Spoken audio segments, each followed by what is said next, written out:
right after. Dortmunder. Total Eclipse Gum. Oh, that was terrible. Dortmunder.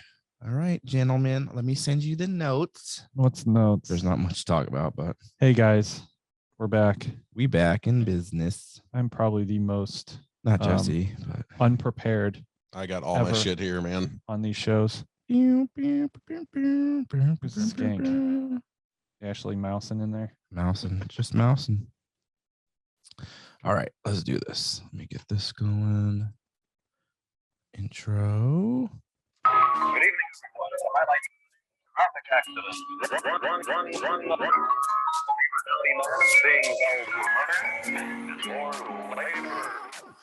What's going on, y'all? You're tuning in to the highest rated, most listened to podcast to ever grace the airwaves, and you're a better person for listening to us. All right, maybe not, but you're really going to enjoy it anyways. Sorry, this Chris. is Made to Motivate podcast, and we'll be talking social media hot topics, pop culture news, the greatest in movies and music, and all things sports. Make sure you're following us on social media at Made to Motivate podcast on Facebook, Instagram, and Twitter, and you can watch the show on our YouTube. Thanks for tuning in, and with that being said, let's get this show started. Sorry for the sneeze. New year, baby. New year, new you. New year, new us. Jenny Craig. New year, same show. Yep. What's going on, y'all? New season. Made to Motivate podcast. This is season 6. Season 6, episode 1. We're in a new year, kicking off new things. I don't know. Usually I release something super exciting for new seasons, and I have nothing planned. So I'll figure something out. But as of right now, we're our first recording into the new year, 2022. Man. And I'm joined, as always, by the one and only Christopher, the Film Freak Kessinger. Another year older, even more Happy wiser. belated birthday. Yes, sir. Thank you. Happy to be here, back for season 6. Good to have you, sir. Season 6. It's wild. And we've got Daniel, the shoe guy, Sandmann. Happy to see you guys again. Good seeing you, sir. It's been a few weeks. 2 weeks. Yeah, 20 days exactly. We've been off for 3 weeks. Has it been 3 weeks? Yeah. Oh, yikes. Sorry, guys. Yeah, we were on a little hiatus. I finally caught the unfortunate COVID, and it kicked my ass. So that sucked, but we're back. You're vaccinated though, right? We were off for COVID. What else were we off for? Just to the gloss right over that. This guy. The 1 week we were supposed to do it, I wasn't feeling hot and was busy, and thankfully we didn't get together because obviously then I was sick. Yeah. And then last week we didn't record because I actually had COVID. So, and I don't know the week before that why we didn't record. But anytime anyone says they're sick, like before the show, like when we're talking in the thread there, yeah, I'm always like, hey, why don't you just take a week and just rest? And you know, we're good. We don't need to. No, we don't need to spread it around. But I mean, especially you now. You're the Lone Ranger, so yeah. Watch when I get it. It's gonna be the worst case ever, too. Bro, mine was pretty bad. Mm-hmm. Apparently, I just need to get the booster. I think I'm gonna try and get the booster before we go to Disney next month. Going the 31st for my second shot. And then try and get the booster. Second, yeah, wow. I'm not gonna get the booster yet. I'm gonna get it before we You go. gotta wait anyway. Yeah, I think I'm gonna be like set up perfectly when we go because it's what 10 to 14 days after your second shot is when you're fully vaccinated. Pretty good. I have been reading about these, like, and they're really called the superhumans who supposedly don't get COVID though. Yeah, like there's like a very small like group superheroes that are like invisible against it. So who's that? I don't know. They just said that it's something in your chromosomes or something that like Kyrie Irving fights back against it. Joe Rogan. Dude, I've been here like 2.5 years, dude. Like, how have I not? Like, I'm around it every day. Yeah. Bro, I thought I wasn't gonna get it. I went just as long as you. Mm-hmm. Thursday morning, I go to the doctor. I needed to get a new family doctor because my old doctor closed down. I made this appointment like 4 months ago. Finally go in, just gonna do a normal checkup. Hey, new doctor, run down the normal bullshit. He's like, you get flu shot. You know, what's your history like? I'm like, I never get the flu shot. I never get sick. Yeah. I'm like the only person I know who hasn't gotten COVID yet. I'm doing great. Thursday night, fucking sick. Oh, they gave it to you that same day. I'm fucking sick, man. Yep. I'm like, these motherfuckers. That's why I don't even like talking about it. Yeah. I jinxed myself. I'm like, I wonder if I got it there, but that would have been a quick onset. Like, I don't know, possible. like how quick is it from like interaction usually it's to like getting 24-hour gestation? It can be. Is that what they say? Yeah. So it's possible then, because when I went first thing Thursday morning, like 8 a.m., And then that night, like 9-10 o'clock that night, I started feeling like crap. Friday, I started feeling real tired. I almost called off work. I'm like, I really don't feel good. I'm probably overdoing it. I probably shouldn't work, but it was the end of the week. I'm like, I'll just get through the day. It'll be the weekend. I'll be fine. Yeah. And I think just I pushed it too hard Friday, not feeling good. And I thought it was because of that cold in my house. Yeah. They were working on the house. All I the think windows were that- open. I'm like, I think that I thought I like just had a opened you up a cold. little bit. yeah. What if they gave it to you though? That's what I'm. The workers? I mean, I'm not really ever in close proximity with them, though. I mean, it's possible. What I if don't they really sneeze know on a door realistically handle? how close you have to be to each other. But Surfaces Yeah. possible. Or the doctor was like, "We're gonna get this guy. He's coming Yeah. back." anything's possible. All I know is I got it. All I know is it sucked. All I know is anybody that tries to say COVID's not real or it's stupid or whatever, it's fucking real. It's real and it sucks. And I was miserable and I literally didn't sleep for 5 days. Like legit. I slept maybe 6 hours total over the course of 5 days and in like 15 to 20 minute increments. But you learned to fly a plane. I did. I learned how to fly a plane. Yeah.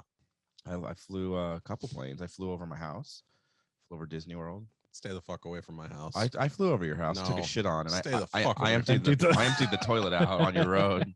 It's like, you'll get shot in my neighborhood. Chris, I think because of the precautions that your work takes, I think that's helping you stay safer. Like what precautions though? Like Well, just testing consistently, Oh, wearing the yeah. mask, like you're following proper procedure, right? Yeah. it Like does, they- but we have they're- everybody at work is literally like my boss and I were talking about the other day. We're the only two that are pretty much left Really? that have not gotten it. your time Because is like coming. when I was with Pepsi, Oopsie. we had strict precautions to take, and I didn't get it until I went on that golf trip Yep. Mhm.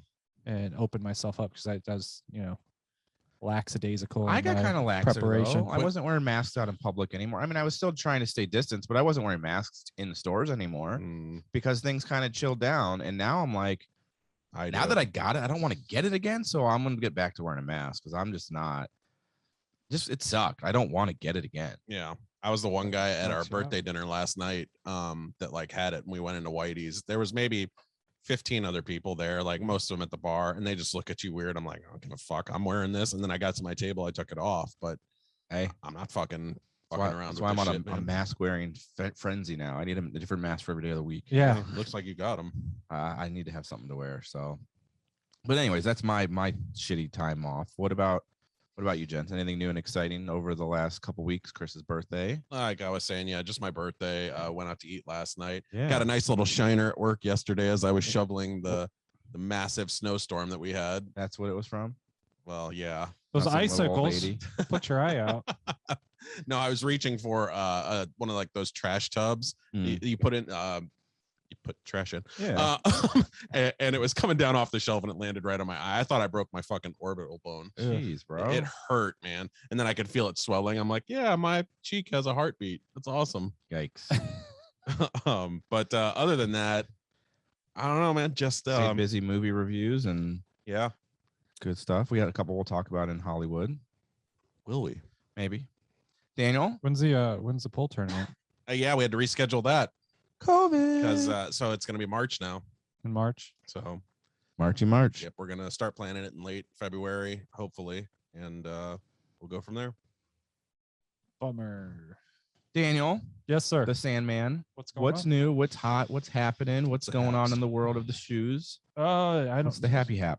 As far as shoes go, I'm not real sure. You bought shoes the other day, for did. $60. So I went to We gotta Plato's change your Closet. name. What are we gonna change your name to? Not the shoe guy anymore? Uh, You still the shoe guy? Just taking a break. just Dan. We call him just Dan. we call him Dune Sandman. I'm just Denim Dan. Denim Dan. Denim Dan. Denim Yeah. Dan. So I went to Ryan and I went to Plato's Closet. yeah. Got some thrift finds. Can you call Plato's Closet a thrift store? Yeah, that's what it is. I Isn't guess it? kind of. It's like a secondhand store, but whatever.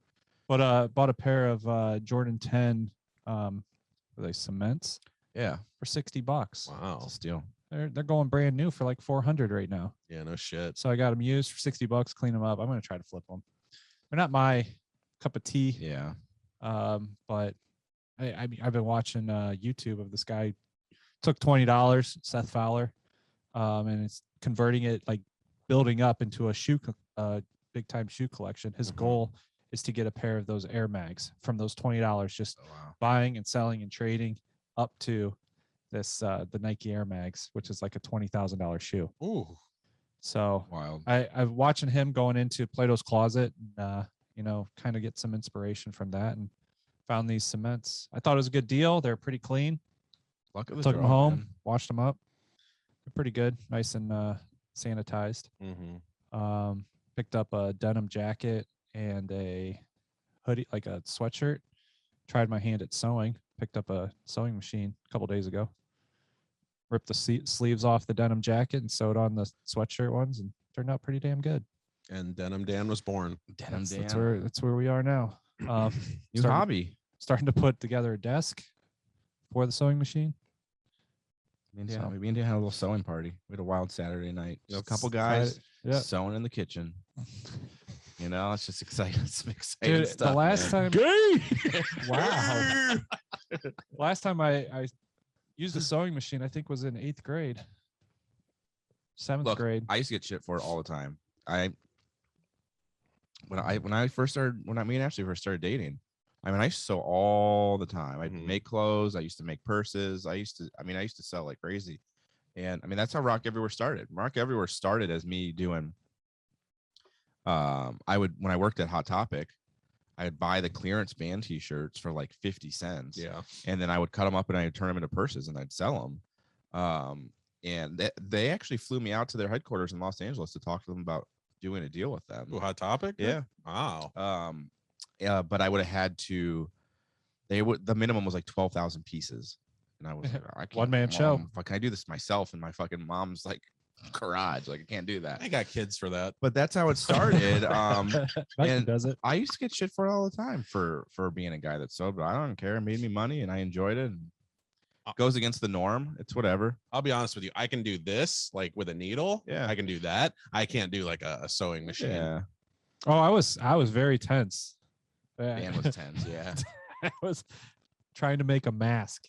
Dan was having a little bit of an anxiety attack. And I would get it underneath the foot of the sewing machine, and I'd go to hit the pedal and I'd freak out, stop, and I walk away like, I can't do this. I'm gonna fuck this up. Dude, I want to do a good job in everything that I do, and I was trying to do a good job, and when I kept making those jagged runs with the sewing machine, I'm like, this I don't know if I can do this. Practice makes perfect though, Exactly. man. I do feel like the sleeves on the jacket and sweatshirt, like sewing that on was easier than making a freaking mask. Wow. But I don't know. I think it's a cool thing to know how to do. You can make your own shit. Like, I don't have to buy any masks. I make all my own. Cost materials. You can make a lot of stuff, and then you don't have to worry about waiting for somebody to alter your own stuff. I used to fucking alter all my own pants, turn like regular jeans into like fitted jeans, and you can do a lot of cool stuff if you learn how to sew. I don't think there's anything wrong with guys knowing how to do that, but that's just me. Put like a jean crotch on some sweatpants. Yeah, I'll do that. Sometimes you just need more room. Then you unzip there and you just let it fly. Yeah. Or I think I need like sweatpant material in the jean crotch. Though. Yeah. I think that would be more appropriate. Yeah. Let them breathe. Like a little pocket down there for yeah. Like a hoodie. Pouch. Get a hoodie pouch. Yeah. In your pants. There we go. A little kangaroo. Yep. You can mousing. Just mousing. Clicking, sewing. Yeah, that was it. That's what. So Dan's learned how to sew. Chris got a birthday. I died and came back from the dead. And we're here. And we're all off to a new year. And we're going to talk about some cool things. We're going to start off with Let's Get Social. It's super quick. Pertains to COVID, per usual. I'm going to fill you in guys on a little secret. And then we'll go from there. I don't know. We'll see what happens. We'll see where we end up. It is July 20th, 1969, and man is about to land on the moon. Freedom itself was attacked this morning by a faceless coward, and freedom will be defended. I did not have sexual relations with that woman. That's the way the news goes. Secret. It's a secret. So my secret is COVID is real. And it sucks. So quit saying it isn't real. You don't say. But no. So Dan actually told me about this. I didn't know this. But apparently through the post office or through the government via the post office, you can get free COVID tests for at home. I ordered them. So if you're not aware of that and you would like to have some at your house, so if you're unsure if you're sick and you don't want to try and get into somewhere to get tested, you get 4 tests for free per household. It's like 7 to 10 days or something to come in the mail. Where'd you order them from? Is there like a website you go on? Well, it's the actual USPS website. So it's coming through the post office. Yeah. So, and like shipping doesn't cost you anything, which is pretty nice. They did say, like, I had heard, I guess it kind of goes with your 7 to 10 day model, but they said it wasn't going to be mailed out till the end of January. Okay. So yeah, I guess that makes sense. Okay. But yeah, they said only 4 per household. It's a one-time thing. Yeah. I got them for my mom because I get tested twice a week at work. I don't fucking need them, but I think that's why they went through the post office, because it is 1 per house or 4 per household. So it's basically 1 box, 4 tests in the box. They're also working on an N95 send out too. Like people can get N95 masks. So nice. Yeah. But I mean, check that out if you want to have them on hand. So you don't have to wait. Like I got tested. Well, whatever it's been now, a week, 10 days ago or so. Thursday. I got tested last Sunday. So yeah, it's been a while. But anyways, 10 days. But if you can't get in, so the way I got in, I truly didn't think I had COVID. I really thought I was sick from the cold. I thought maybe I had strep because the only symptom I really had at the time was my throat was like burning, and I've never had strep, so I didn't know. And I thought because my house being open, just sucking in that cold air, I've got strep. So I made an appointment for illness, not for COVID. Whoops. Because that's what I thought. Because you didn't think you had COVID. I had COVID. So you can go on there and you can say, I just need to go in for a visit. I think maybe I've got strep. But you can make COVID specific ones. There wasn't any, I think, open for COVID though. Thankfully, I went the illness route. I genuinely thought I didn't have COVID and I just had strep and I wanted to get something for my throat. And I went in and told them, you know how I feel, and they were like, we're just gonna test you for COVID. That's what I was gonna say. They probably think everything's COVID at this point. Like she said, most people that are coming in that are choosing the illness option pretty much have COVID. Yeah. People don't really know. It wasn't like an ignorant. I mean, I guess it was an ignorance thing, but it was like I truly didn't think I had COVID. Yeah. Just based on like one of the main things with COVID is you have a fever. I didn't have a fever. I felt pretty much completely normal. Other than my throat legit felt like how it felt when we had the double bubble or the treble bubble. Like it was just, wow. I couldn't swallow. Like fuck that. I had a spit cup and I was spitting into it. My mouth was producing so much saliva, I think, to probably combat the burning in my throat, but it hurt so bad to swallow that I literally was just carrying around a cup and I was just spitting in it, because to swallow, I would have to psych myself up and like force myself to swallow. And it hurt so bad. So I was just spitting. So I'm like, I'm gonna go to CVS, get like a steroid shot or something just to bring down some of the burning feeling. Got a steroid shot? That's what I was hoping for. Oh, okay. I was hoping maybe they'll give me like some kind of steroid shot, something to bring down the inflammation. I was having a hard time swallowing and breathing, but I had no other symptoms. I'm like, I don't got COVID. It's from the cold air. I'm fine. No, nope. There's asymptomatic people, like, dude. COVID. There's people like us right now that like they don't think they have it because they're just walking around normal. I just figured like it'd gone 2 years without getting it. You know me, I'm social. I go out. I worked in the public face to face. I never got it. I'm like, I'm good. I'm going to be fine. So I really didn't think I had it. Yeah. And I had it. So, but you get the test, because I mean, getting in to get a test somewhere is not easy. Especially now with it being pretty, ramping up. Going for a vaccination isn't that easy either. Yeah, you got canceled on several times. Yeah, right? I booked through CVS at Target in Chapel Hill, and I booked it 3:15. I think was the time slot that I picked. Like 5 minutes after booking it, I get a cancellation. I'm like, what the heck? I'll go back in and check again. So I went back on. 3:30 was there, so I selected that one. Didn't get a cancellation, so I get ready. I live in Springfield. I drive my ass to Target at Chapel Hill. They fucking didn't. I'm in the fucking store doing some shopping. It's 10 minutes until my appointment. I start walking over to the pharmacy. My phone goes off. I got a cancellation. No, I'm there. No, you're taking. So I walk right up. now. There's this old man at the countertop, and he's asking about flu shots. He wanted to get a flu shot. Lady comes over and says, "Well, we don't have anybody to give the shots right now, so no shots today." Mm-hmm. So he asked her, when are you guys going to be giving them again? And she says, tomorrow. Well, you need an appointment to get the shot, period. Like they won't they don't take walk-ins. Yeah. So I stuck around a little bit until she came back over to help me out, and I asked, so if there's no appointments tomorrow, does that mean I can't get my COVID vaccination shot? And she said, no, you need an appointment. So I felt bad for this old guy because he's going to show up tomorrow and they're not going to let him get his flu shot because he doesn't have an appointment. I'm coughing on fucking everybody. This guy.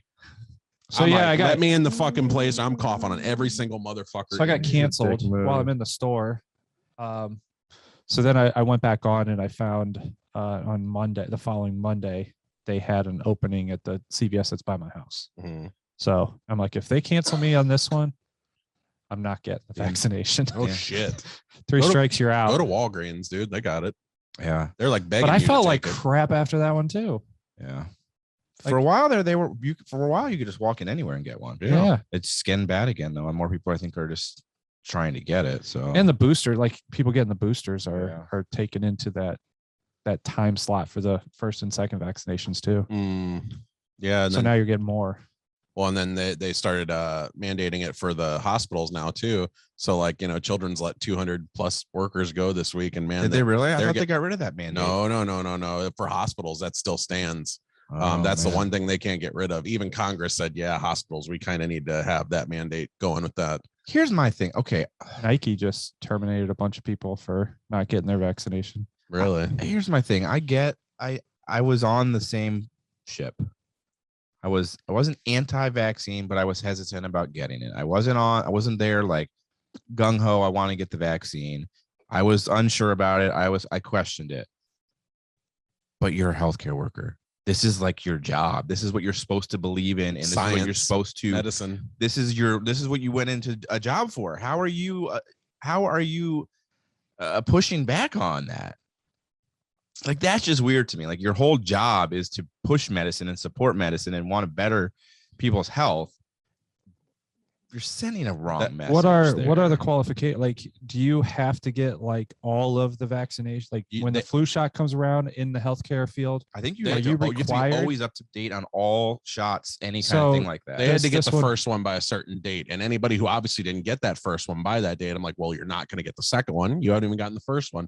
So they said they didn't fire him, but they said you're being sent away, like laid off, I guess is the term, without pay. Yeah. So there's still an employee there, but it's like when you get your vaccination shots, you can come back. Yeah. And that's when you find out, like, to kind of piggyback on what you said, that's when you find out like their politics are more important than their medicine. Mm-hmm. And that should not be political. That's a strange ranking there. The fact that you have this here and that there, like, you're in the medical field.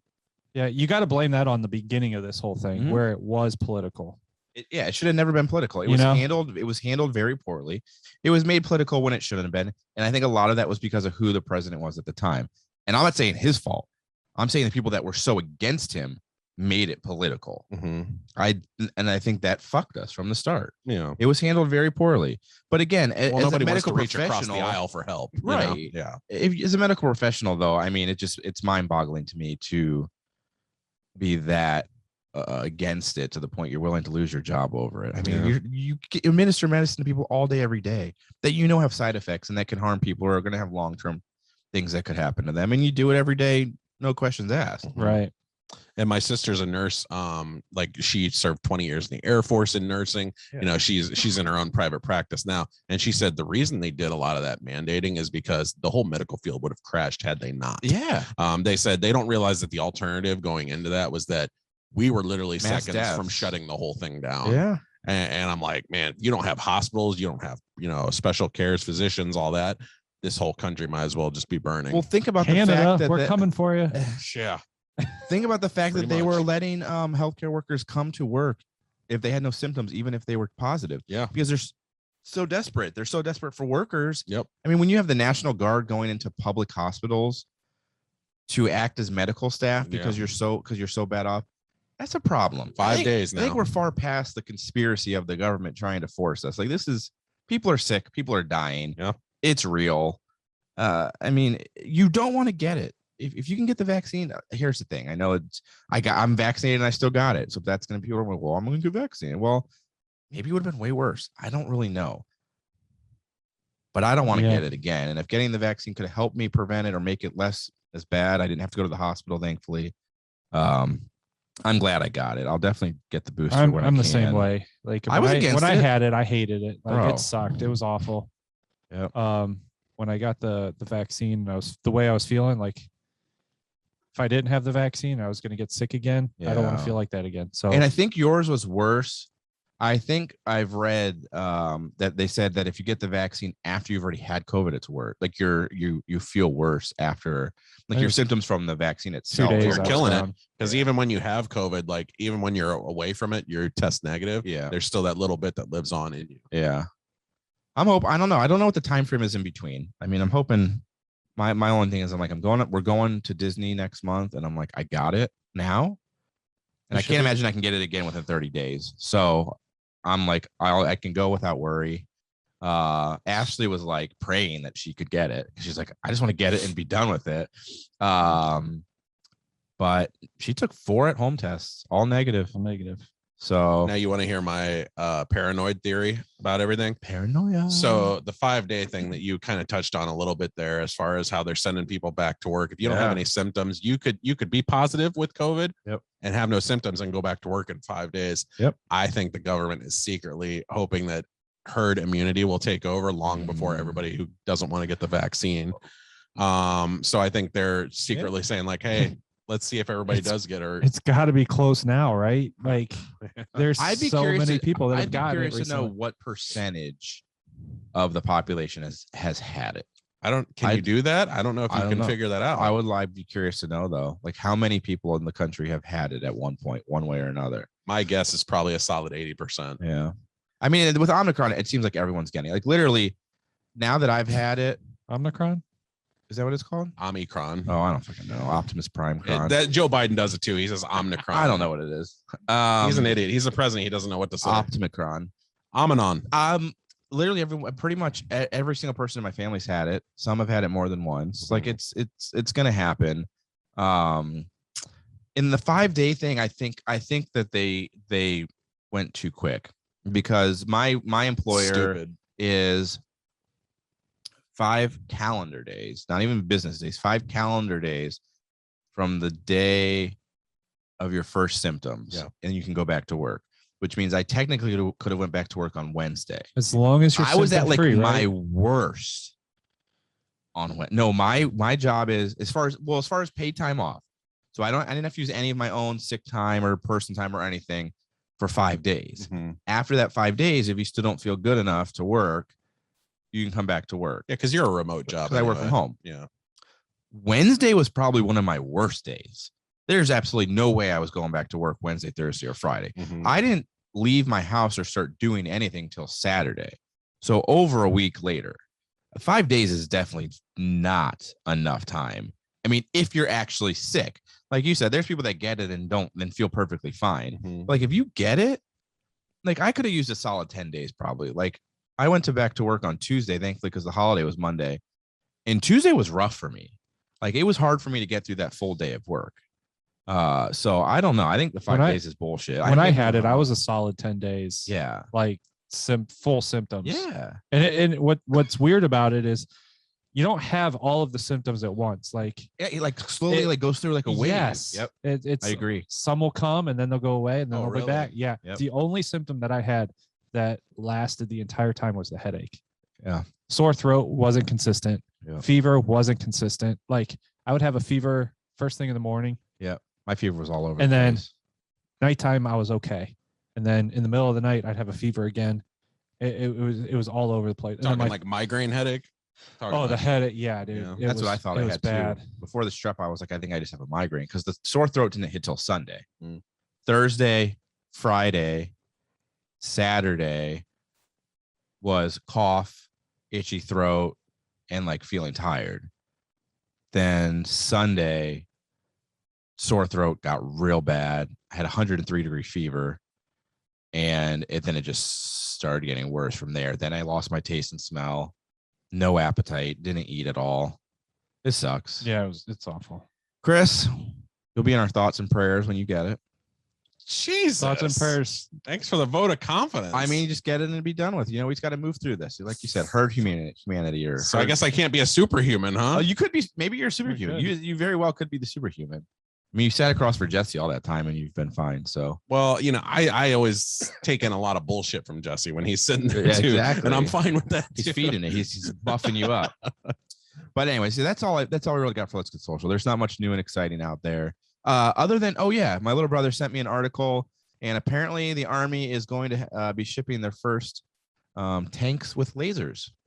What? So they're gonna have laser cannons. So get out of here. We can look forward to that. How's here. that work? I don't know. We need a follow-up interview. I was like, what the fuck are you talking about? But yeah, it says Army ready to deliver first set of Strikers with 50 kilowatt laser weapons. What? Dude, I want to drive one. So apparently, I just don't want to do all the time. Yeah, we're going to be shooting things down with lasers now. I'm a good driver. Have sharks with lasers soon. Laser. Freaking laser beams on their heads. But yeah, I thought that was real interesting. Other than that, the normal COVID stuff. Be safe out there. Wear your mask. Masturbate. Do the right thing. That too. Mouse bait. Get vaccinated if you haven't already. And if you don't and you get sick, I'm sorry, because you're gonna feel like shit. That's all for Let's Get Social. We're gonna locker room it up, and we're gonna sports is gonna be pretty quick. We're gonna finish it off with Chris. I've been the main event for like 8 straight shows. You are the main event.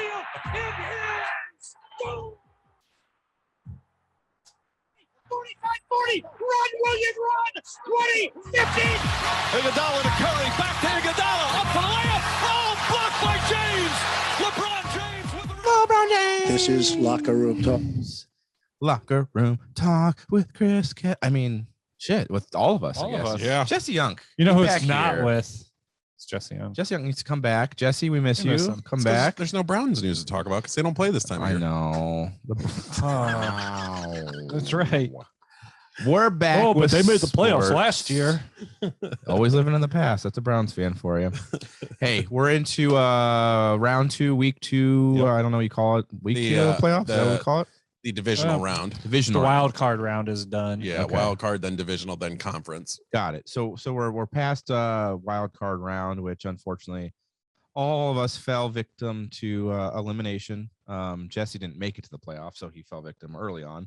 But both Chris and the Cowboys and sadly Daniel and myself with the Steelers, we had to watch Ben's official last game of this season. Still not official. That's why I said of this season. He has not come out and said anything about actual retirement yet. I waited up late that night, Dude, thinking maybe he'll have a post game. I truly think at this point, I told Dan, I think that he's going to be still in negotiations with the team. I think if they can't find someone, maybe they ask him to come back for another year. It's Mason Rudolph. Here's my thing. Why not announce it yet? I have nothing against Ben Roethlisberger. Yeah. I have nothing against him whatsoever. Let this team move on, man. Yeah. Let them aim for their next generation talent. Do you think he's at a point where he needs to retire? Yes. You think he's just Yes. done? Your story, Ben Roethlisberger's story, is not going to get any better than it is right now.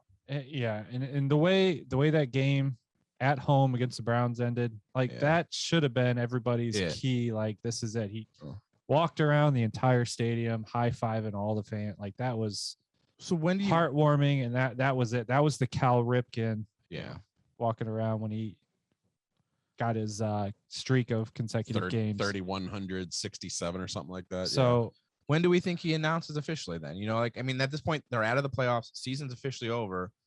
I when think does after, he come out and when does he come out and say I think after Pro Bowl. Yeah, I was gonna say I would say Like, after Super Bowl, after Super Pro Bowl, Bowl, we Pro don't Bowl. take Season before attention we're done. away from whatever team's in the Super Bowl. I mean, whatever. I don't know. I think he's done. Mason and Haskins are apparently are in. They have to fight for their spot. Apparently the Steelers aren't just giving it to Rudolph. I'll make it easy. It should be neither of your spots. It should, but Haskins and Rudolph apparently will have to show up or show out or whatever to claim that QB1 spot, which I'm not thrilled about either of them. Honestly, I'd probably choose Haskins over Rudolph. I would too. I'm shocked they didn't give him much. He didn't get any. They should have given time him this more year. time. No, he gets like they say he gets beat off by Rudolph. Boy, that sounded terrible. Jeez. He got beat out by Rudolph every year, like every time they face in training and all that. I find that so hard to believe because Rudolph is nothing special. I just wish they would have given He can throw a long him- ball. Yeah.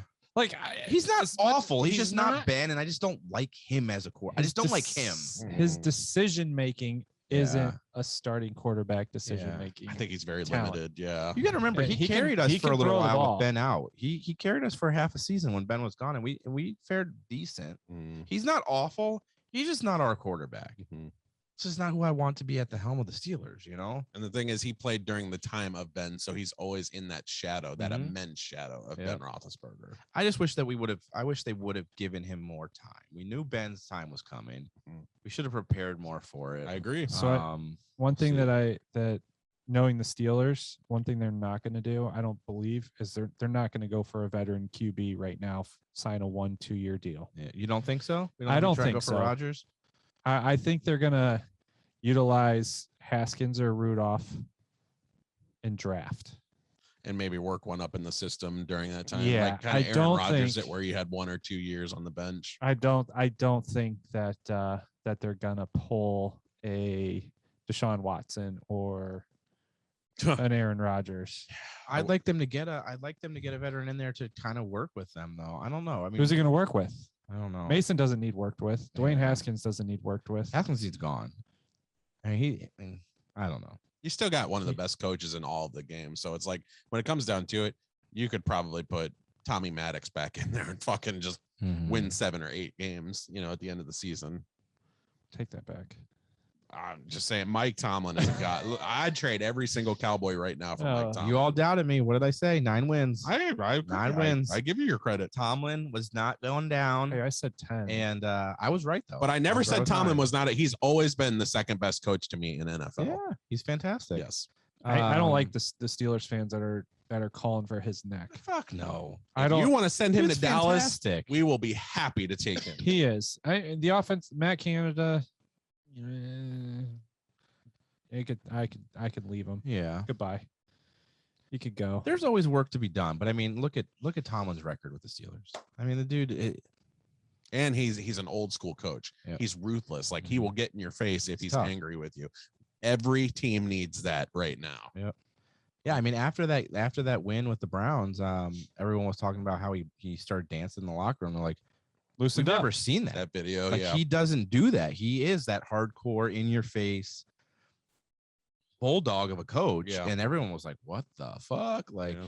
I think what people want, they want more answers out of him yeah. in his post game He's interviews. quiet. That's not who he's he not is. quiet. He's just very, he doesn't You say could- much. You could sit there and you could take all 17 post game interviews Mhm. and he'll say this Same thing. it'll be the same thing. That's how Belichick is though too. Belichick yeah, actually yeah. hates answering questions. Yeah. Tomlin gets that way. He gets annoyed. I Yeah. was watching I don't know if it was this one or the Browns one, but one of the reporters asked him something. He was like, "Are you fucking serious?" Mhm. And then just like went on. He's Yeah. like he does not. The Yeah. dumbest questions that you'll ever get, and he's got to answer them over and over again. Right. It's always you could almost like copy and paste his Answers.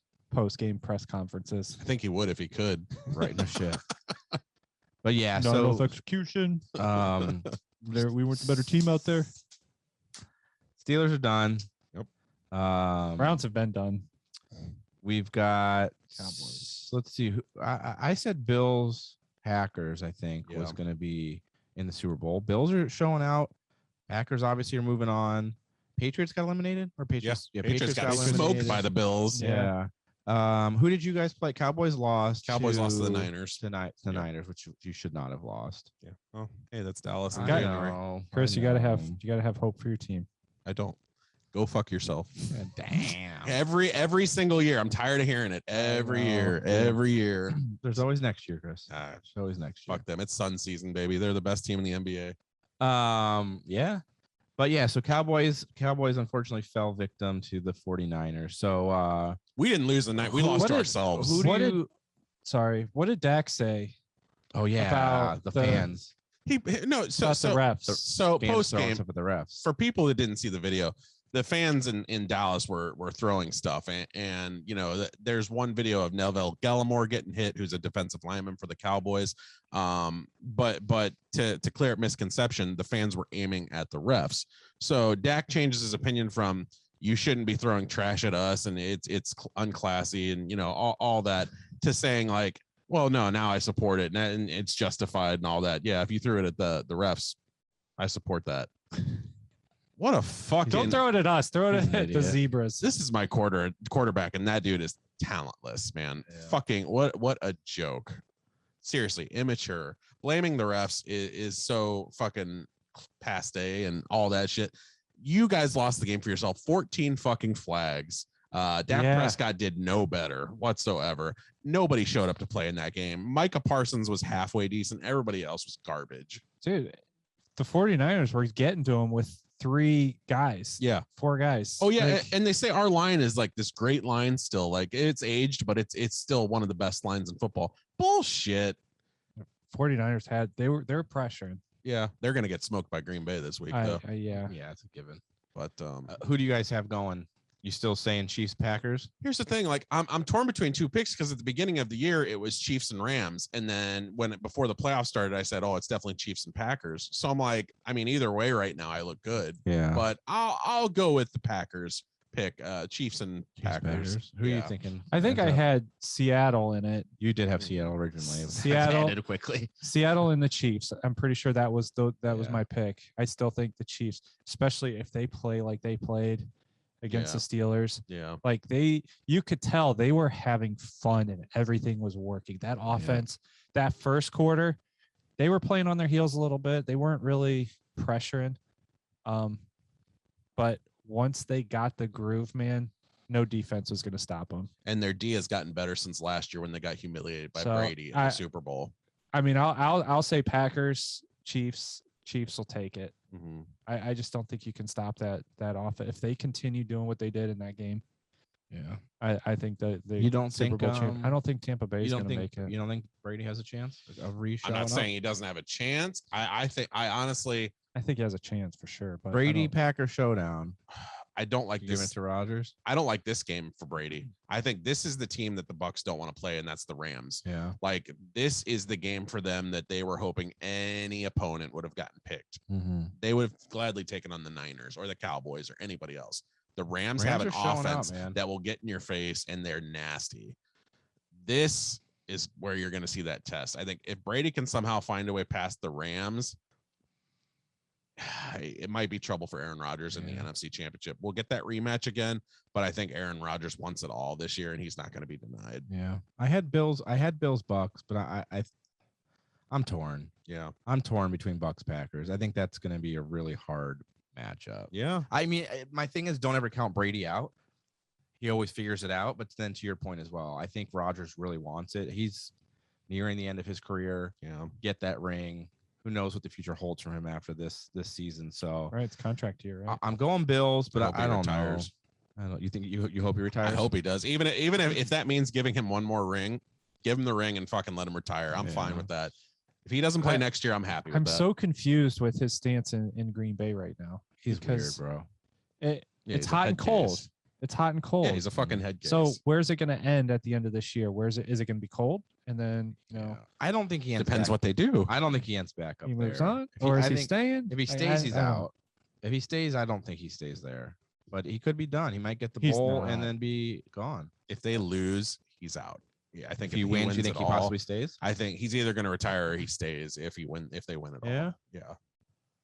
It's such, like Dan said, it's such a weird relationship. Like, it's just like, bro, do you want to be there or not? Mm-hmm. Like, you're successful there, but you seem miserable. Yeah. You're a fucking weirdo. He's just a weird dude. Because he's been quoted as saying he doesn't want to be the guy that hangs around too long. Yeah. He's not that guy who's going to give you 20 years or all that. He says he wants to retire in his prime when he's still good.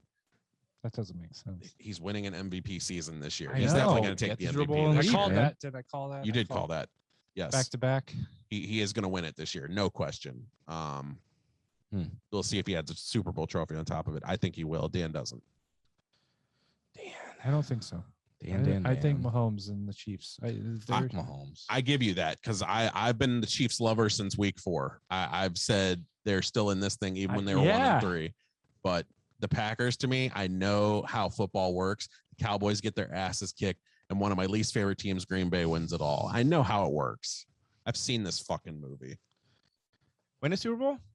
February 13th, because I'm on vacation that week. The I'm 13th. getting drunk Sunday night. Wasted. Where are you going? I'll be wasting My all buddy's week. VFW bar. We do the fantasy football humiliation league down there. Yes, that's right. I remember you doing that last year. Yeah. I'm gonna be drunk on a plane that week. Are you? Well, that week. Yeah, that's right. That week we go on vacation. Disney World. I'm so ready for Disney World. Anything else in sports, really? There's that guy that got eliminated from playing because he didn't get his COVID vaccine, and that was a huge deal. Like first major athlete to get denied participating. Who was that? Novak Djokovic. Yeah, Novak oh, Djokovic. yeah. First major athlete to be denied participating in his event because of lack of vaccination. Mm-hmm. He had tried to appeal it, they shut him down, and they booted him. Yeah. I'm like, how is Kyrie Irving playing right now? How is Kyrie Irving playing? Why is he still he's not playing in Brooklyn. No, like that's the one exception. I'm like, that's so weird. He's playing on the road though. Yeah, it's fucking weird, bro. He got so Dude, the Cavs are weird. killing it right now, right? Yeah, even with injuries, they're still looking pretty good. Yeah. I haven't followed them at all. They're saying like what's so great about the chemistry right now is they're all learning together. And they're young. They're young. They're learning to come up in the league together. Yep. That's like the Indians farm system for World Series champions. Yeah. Or the Guardians. It will be. Yeah. When do the Cavs play the the Cavs, Nets or the Phoenix Suns? They already played them at Cleveland. Damn, I almost went to that game. What We went last year. It was Thanksgiving Eve. They played there. Because I almost went. We need a re-up. I need a hot dog. Isn't All-Star Weekend in Cleveland this weekend? That's this weekend? I thought it was going to get canceled, honestly. That's not this weekend. That's February usually. Yeah, it's February. Yeah, that's February. It's not this weekend. Why did I say this It's week? probably the week before Super Bowl or after Super Bowl. I think it aligns with Super Bowl, and I think everyone was saying like, "What the fuck?" Holy shit! No. Yeah, I think it's going to get canceled. It might. And those tickets are crazy. I looked at those tickets too. Yeah, because I figure a couple Suns are probably going. Whew, not paying that. Yeah, it's expensive. Right, it is usually in February. Why? I saw something that said Daniel, All-Star Weekend this You're weekend. confusing us. But either way, it's in Cleveland, so whatever. Yeah, Cleatown. Man, sports is going to be lame for a while. All we really care about is football. Yeah, I don't really love baseball. I mean, I love going to baseball games, but I don't love watching baseball on TV, so I don't really follow it. Like, I just enjoy the atmosphere of going to an Indians game, fucking Guardians game. Well, the XFL's coming back in the spring. I hear that. And the Rocks bought the league, so I'm interested to see what happens with that. Yeah, it was good before it folded again. Yeah, this what, third time or fourth time? This will be the third time. It's third incarnation of it. Oh my goodness, we'll see what happens with that. Yep. Yeah, but I mean, sports is going to be lame. Baseball's just not really fun to talk about. It's not as exciting. It's not sexy. There's too many games. I mean, it's like talking about fucking 4 games in a row. Yeah. I mean, it's 162 game season. Too much. I mean, it's they've been talking about that for years, changing those games. So we'll see. I mean, we'll have a couple more weeks of football, Super Bowl talk and such, and then we'll see what happens with sports throughout the summer. We'll have a mini golf talk and pool talk and locker room talk for sports talk maybe, but that's really it. We'll see what happens on this coming weekend for the foosball. Yep. That's it for sports. We're going to do some Hollywood report. Hollywood, big one this week. And end the show with the best segment.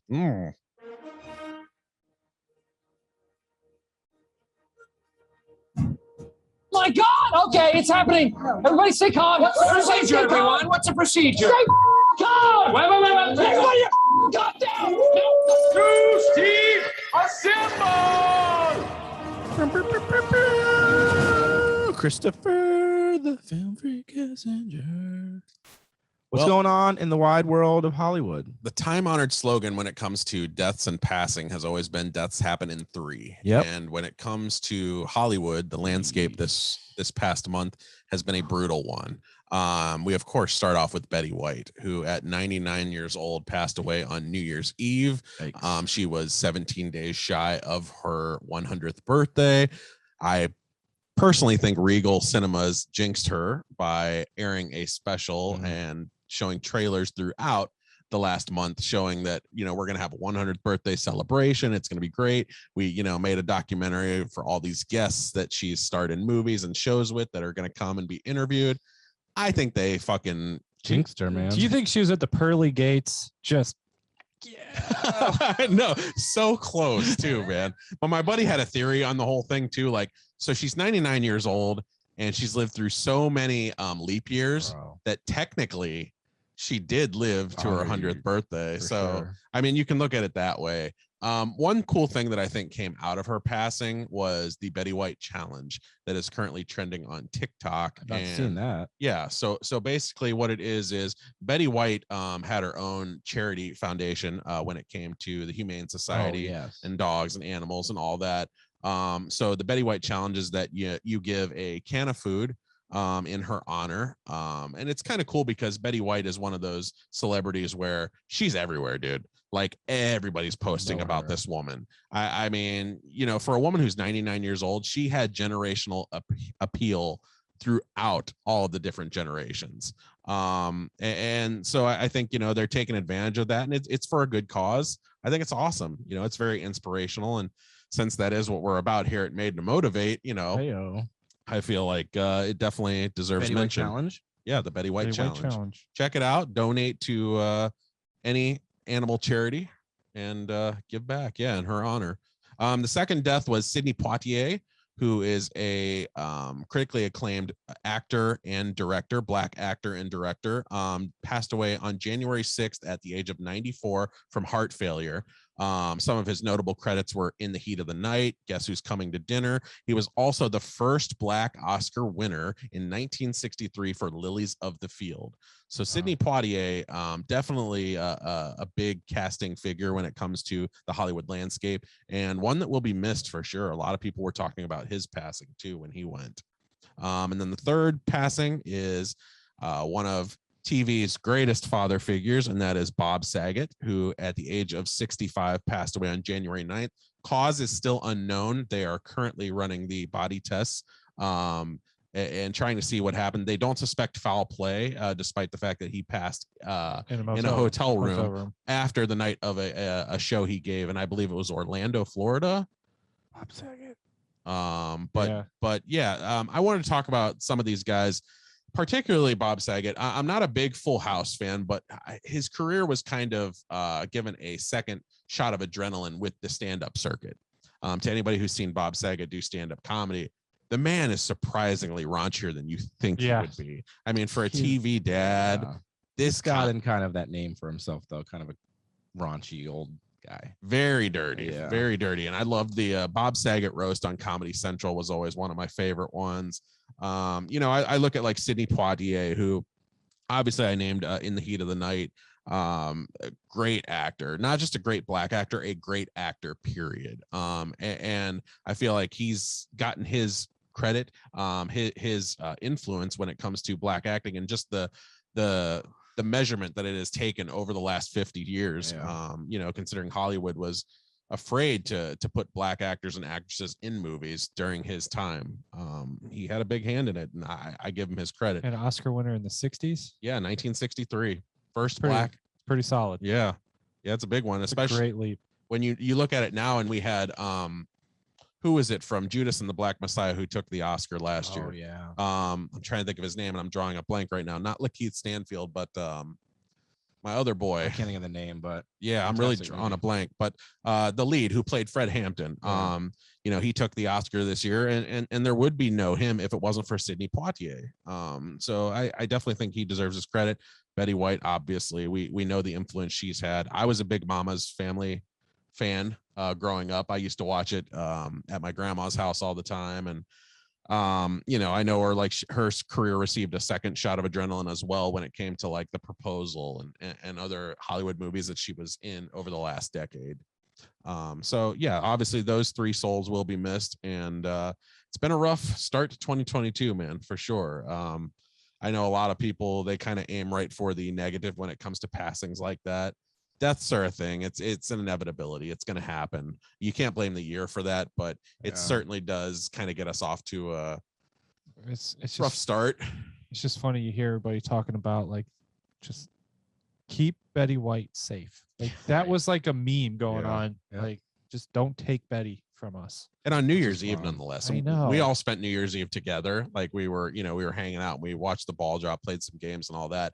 And that was kind of the topic of discussion that whole day. It was like people weren't talking about New Year's Eve as much as they were Betty White's That was the joke passing. going around that Betty White intentionally went out on New Year's Eve because she'd be the most toasted person ever. So well said. Aw. Well said. But let's get off the melodrama and the downtrodden here for a second. Let's talk about movies, guys. movies. So Morbius, Uh, the most delayed movie officially of all time. This movie has been delayed left and right 5 different times now. It has received a new release date. And the 5th one, now on April Fool's Day of all days, it is going to drop April 1st of this year.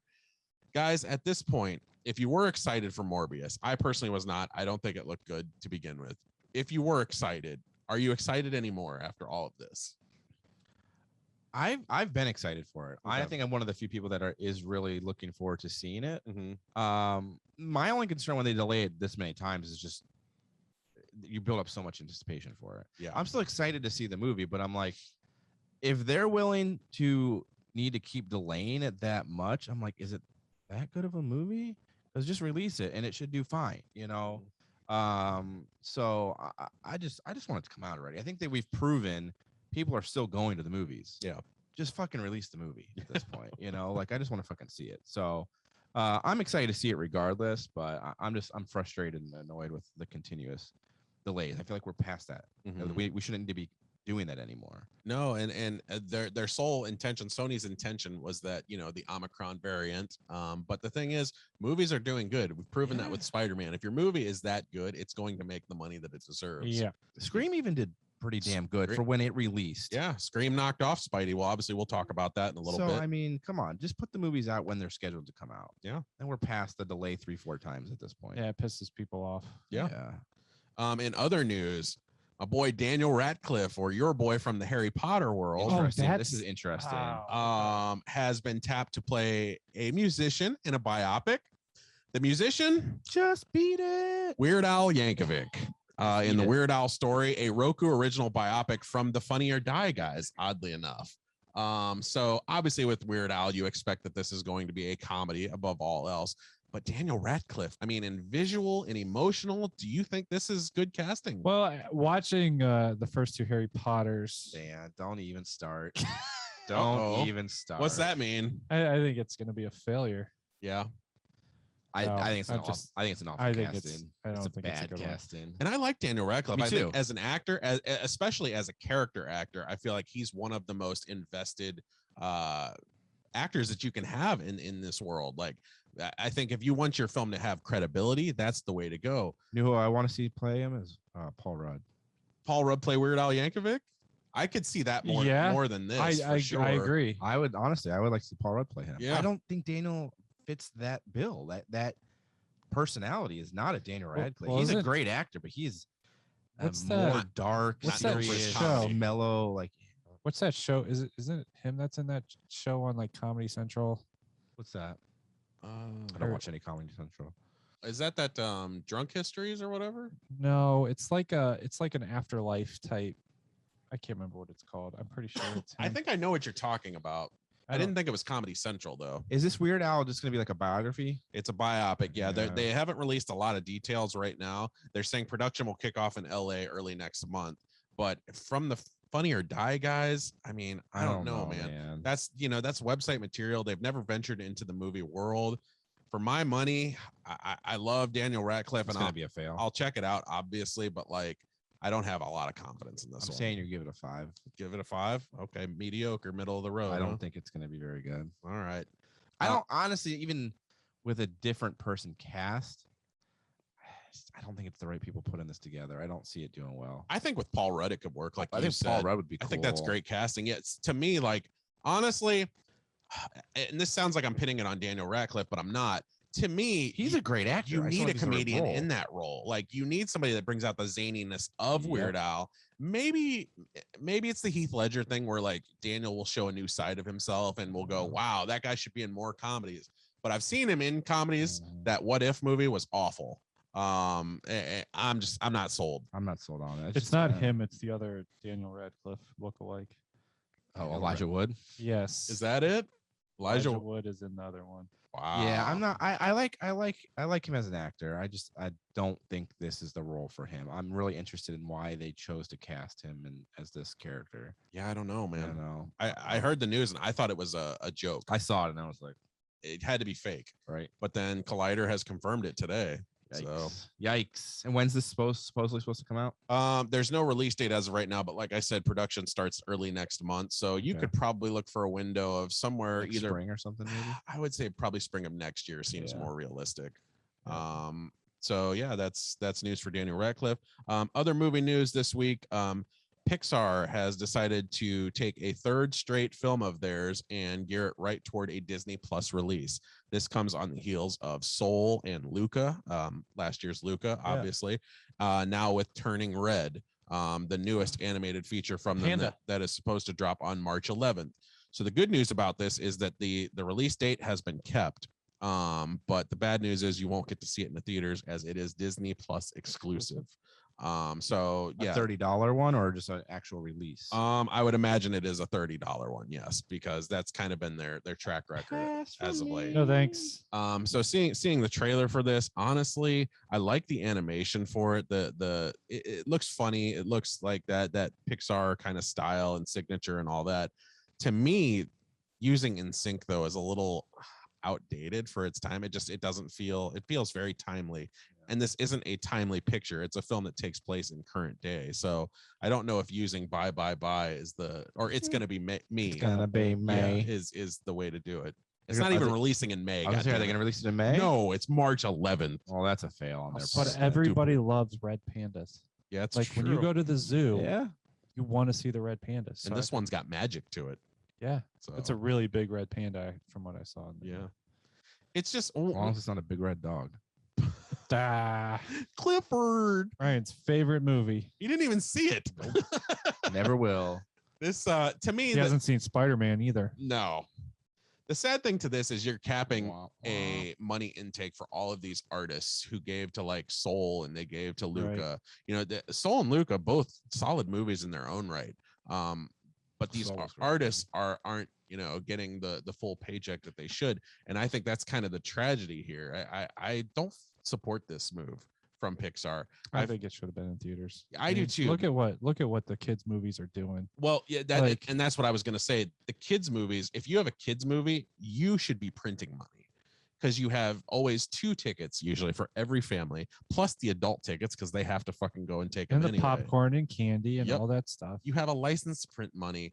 These movies, if any film, these should be shown on the big screen. I agree. I don't agree with this. Whether I want to see this movie or not, I feel like from a business standpoint, it is not a good move. Do you think this portrays the movie negatively if they're not willing to put it in theater?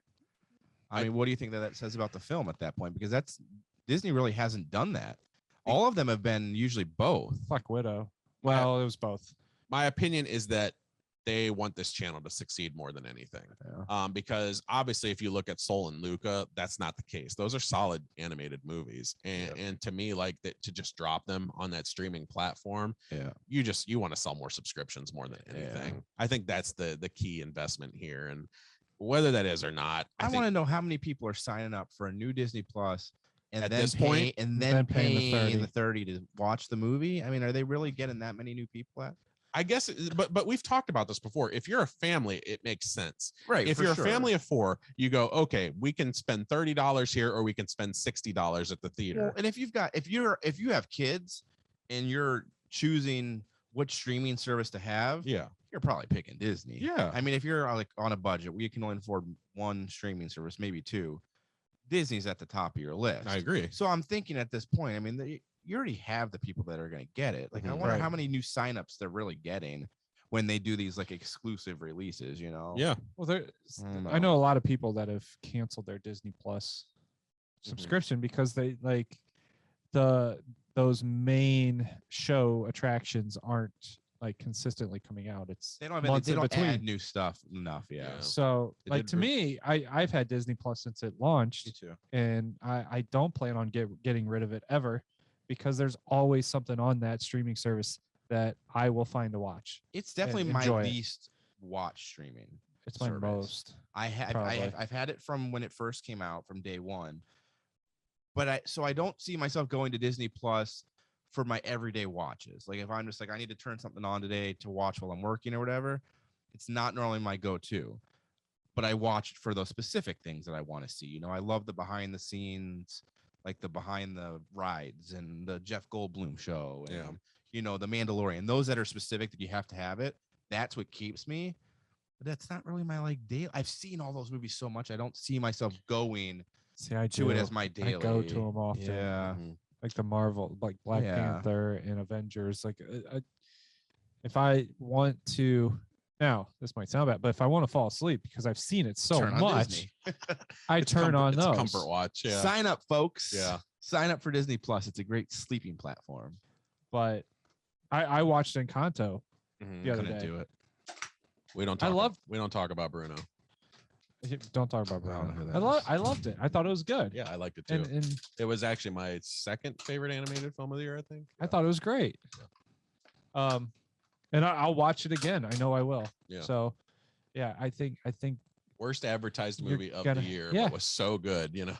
You're gonna get those people those subscribers would still go to the movie theater to watch this Turning Red movie. I think I agree with you 100%, Chris, that it's a bad business move. I think they should put it in theaters, make the money where you can.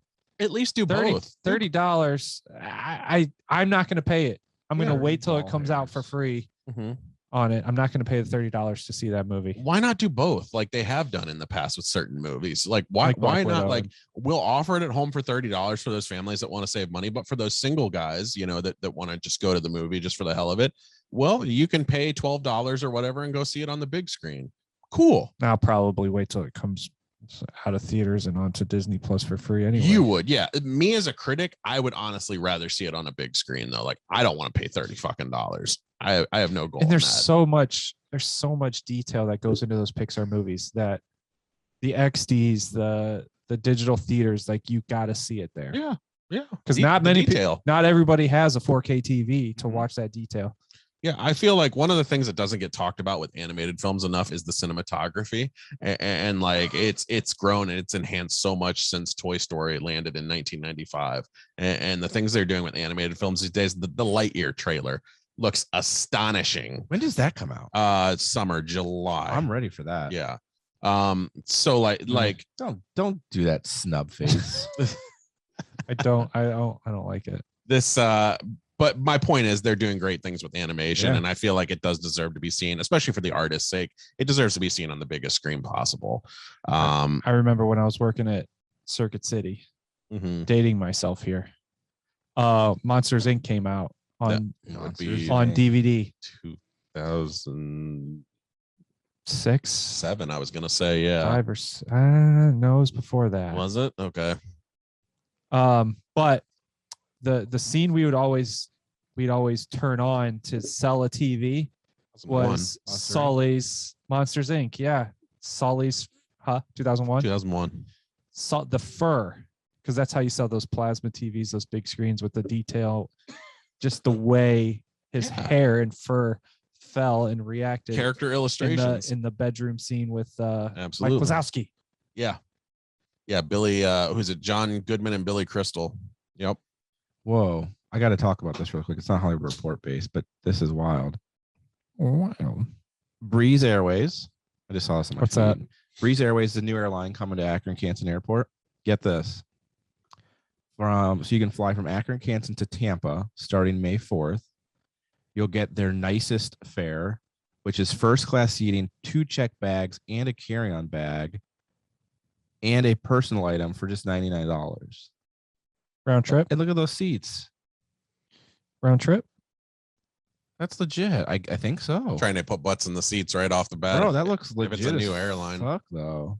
I'm trying to fly on sell them cheap. Anyways, I just saw that. I thought that was interesting. I like Akron Canton. That lets you know Ryan really pays attention during Hollywood Report. I got zoned out there. You guys were talking about stupid movies, and I got bored. I snoozed off. All right, let's talk about good movies. Spider-Man. Spider-Man. It'd be nice if we could have that discussion. I know. We're still. Let's talk about Spider-Man. Let's talk about spoilers. Let's do it. Spoil me. Spoil me, No, Robin. No, you I'm not dirty gonna do girl. that. I'm not We've got gonna other do that things. to you because you should see it on the You're screen. a dirty girl. We're gonna transition on a little Gonna bit watch it here. on his We're gonna iPad. transition on. Yeah. We're gonna talk about Euphoria. We're gonna. Well, that's a different trans. We'll do that later. No, let's talk about music a little bit. So the big thing going on since last night, this big When We Were Young concert dropped on. Young. What is that a play on? I don't know. Is that a song? It's or probably something? because like You we're know all- emo better than I just because do. everyone that's going to see it is fucking old now. Right. We're all 35 to 40 because- years old. Like my little brother said, I mean, the Killers aren't playing, and that's a song by the Killers. So, When you were young. Yeah, but yeah, yeah. Whatever. I'm assuming that's just really it. Like these are all the bands we all listened to growing up, and Yeah. we're So gonna have like a one big hurrah. So I don't know if you can get this, but like Yeah, this see it. this has like a big, huge It's amazing. playlist here.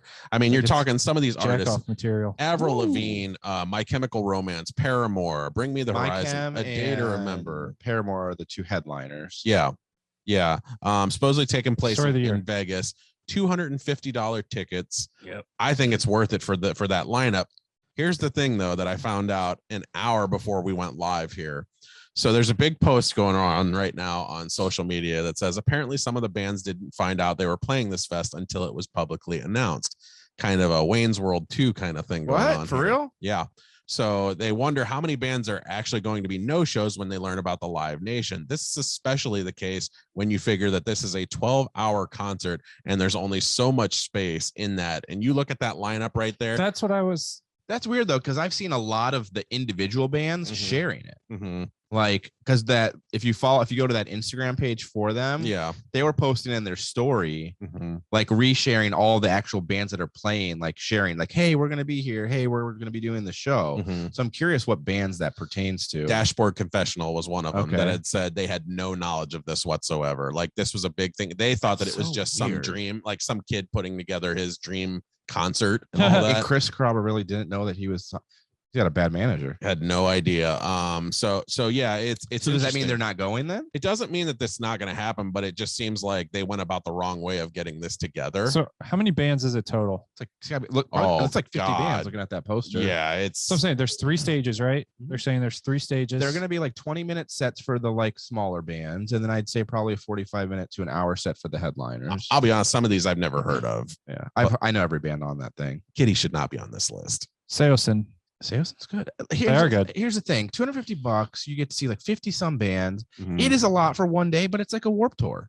Yeah. Warped Tour used to have 3-4 headliners, Yeah. and then you would go bounce stage to stage to find the smaller bands that you really I wanna- wanted to see. I want to get the VIP ticket. I'm gonna try and get tickets. It might be a cluster. Here's the thing: at the very least, you can sell them. It's gonna sell out, Mhm. so you could easily sell your ticket if for some reason you couldn't go. I'm gonna try. I'm gonna 'Cause it's try gonna be too. hard to get. It's going to sell out in like 2 minutes. You know how we were talking like a couple weeks ago? How hey Dan, what's the most you'd pay? Yeah. To go to a concert. Yeah. Well, we're about to find out. Yeah. Okay. Okay. All right. I want to try. I mean, it's a solid lineup. I mean, those legit are all bands I listened to growing up. Mhm. I mean, that's still the music I listen to now. Same. Yeah. To see them, even if I got to see a third of those bands just based on the stage setup and the time, Mhm. I'd still be happy. I'd love to see Taking Back Sunday, The Used, Atreyu, Seosin, Story of the Year. I mean, there's a lot of I can tell you one that's not going to be there. there's a lot of good bands on there. Who's that? Red Jumpsuit Apparatus is not going to I'm be okay there. with that.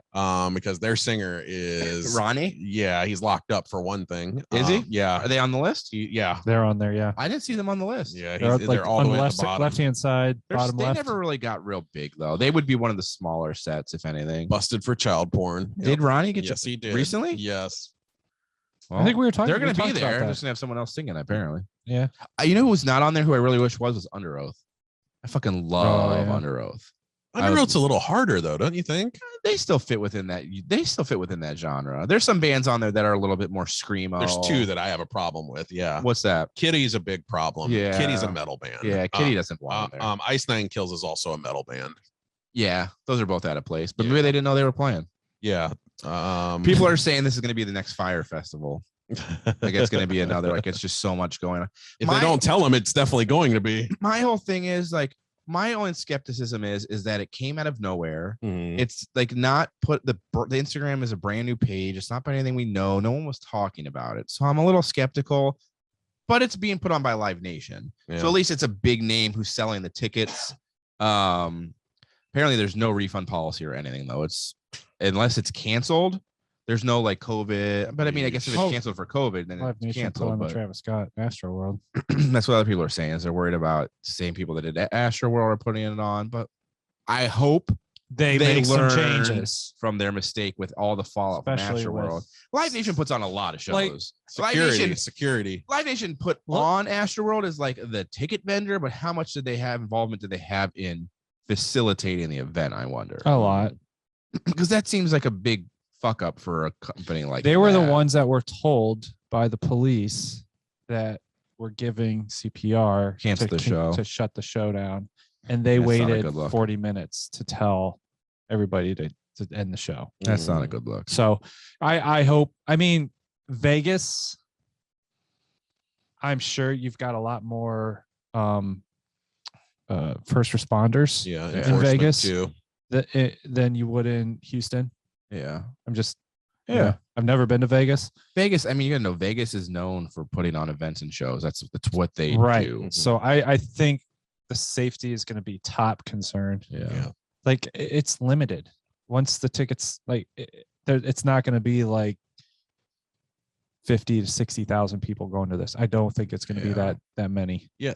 Now that you mentioned Vegas, I'm like, yeah, the Killers does make sense more than anything. I mean, they're from there. Yeah. Like, that's their It's so fucking weird that they're backyard. not on there. Yeah. I'm curious who put this together. Like, I'm curious who the management of organizing, especially now that you're saying that some of these bands didn't even know. Well, Like, I want to know who's at the forefront of organizing. Like, hey, we're going to get these group together. But I mean, for $250, I mean, look, a lot of times now you're paying $80 to go to a ticket show for one band. mm-hmm. So $250 and you can see like 10 of your favorite bands in one day. I'd be all about it. So give me what are the hours? What does it say on there? Like it just said it was said a it's 12 12 hours. hours. So I'm guessing probably 12 to 12 or something like yeah, that. usually like Warped Tour and stuff usually started around like 11 Mhm. 11 o'clock or so. So What so of those bands, what 5 bands for $250 do you have to see? Like they can't cancel. okay. 66 bands. Did you just count it? I said 50. Yeah, I'll put that's that I up didn't there realize for there's you. that many on there. If I had to pick 5, Mhm. The Used for sure. Okay. I mean, I've seen them a million times, but they're real good. Big Bert. Man, that's hard, bro. There's so many good bands on there. Day to Remember. Day to Remember. They're so probably good on live. there. They're Yeah. so good live. I I think they're better really live. want to see Armor for Sleep. I saw them at House of Blues and they were really good. Never heard of them. I Armor for Sleep's so prevail. I'd good. like to see. I'd love to see them. Story of the year, obviously. I can't choose 5, man. There's so many on there. Story of the year, the band that sings Until the Day I Die. Yeah. Okay. Yeah, I mean, because look, I want to see Taking Back Sunday, Dashboard, The Used, AFI, Alkaline Trio, I've seen All American All AFI. American Rejects. I want to see Thursday, Anne Berlin, Armor for Sleep, Jimmy Eat World, Bright Eyes, A Day to Remember, Atreyu. Who else is on here? That's not 5. That's what I'm saying. Like, there's so many. Like, there's so many on here I want to see that There's a good group that I've never heard of. My but Chem I really would like to see live. I've seen them once, but it's been a long time. Silverstein, Senses Fails, Starting Line. I mean, man, there's a lot of bands on there, bro. Yeah. There's a lot of bands on there, and the thing is like I always want so to see many Paramore. people that I know are like talking about it. I I'm know. like, if all the people I know go there, that would be amazing. Mhm. It'd Right. be like a big fucking reunion. Yeah. That's what I was saying. I was gonna say is just like the amount of friends on Facebook that I have that are like Considering wanting sharing to go. this picture. I'm like, let's I'm all like- go. Let's all fucking go. This is insane. The thing is, for my money, if I'm organizing this now, I don't know where they're planning on holding this, but to The me, Las Vegas Fairgrounds. fair. Okay, I don't know how many that holds. I don't know. To me, There's 3 stages though. I mean, you could fill Allegiant Stadium with this, dude. The Raiders where they play. Oh, there's a lot of you, stuff. you yeah. could fucking fill that stadium. Like this thing will not only sell out in minutes, you will have people turned away, and like no concert should ever do that. Dude, Accommodate more people. that's so I was looking at Yeah, the Las Vegas Festival Grounds, I think is where it's at. Does it say how the capacity? no. Oh, you might have to look that up on I'm trying to see. Oh my God, the Wonder Years are going to be there. I love Fred Savage. 85,000 is the capacity. 80. Oh, well, that's pretty lot of good then. people. Yeah, that's good. 85,000 is a lot. 85. A lot of people. That is a lot. That's at 250 a pop. Good God, the bank. 85,000. It's 26 acres. So it's 225 for general admission. Mm. There's general admission plus for $399, VIP $499, VIP cabana. It's newer too. This was doesn't- built in 2015.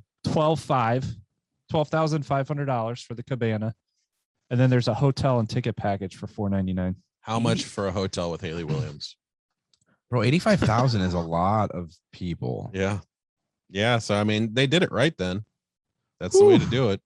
You don't want to turn people away, not from a once in a lifetime concert. I mean, This they, is but they definitely- have 85,000 people there. Yeah. Jesus. Like, what's like a Blossom have? Like 20,000? So I was at a So WrestleMania take- with 72,000 people. I've never been 80. So take that's a lot of people. it's 85,000 That's their max. on a normal, like not normal, but on a non-restrictive. Are COVID there going to time. be any You know, restrictions? I wonder. Are we kind of are they- let is it that go? going from 85 to 60? Still good. 60,000 still quite a bit. 60's Yeah. good. Yeah. You don't want to make this like a 10,000 That's person concert. 60,000. You can not with that many bands. Yeah.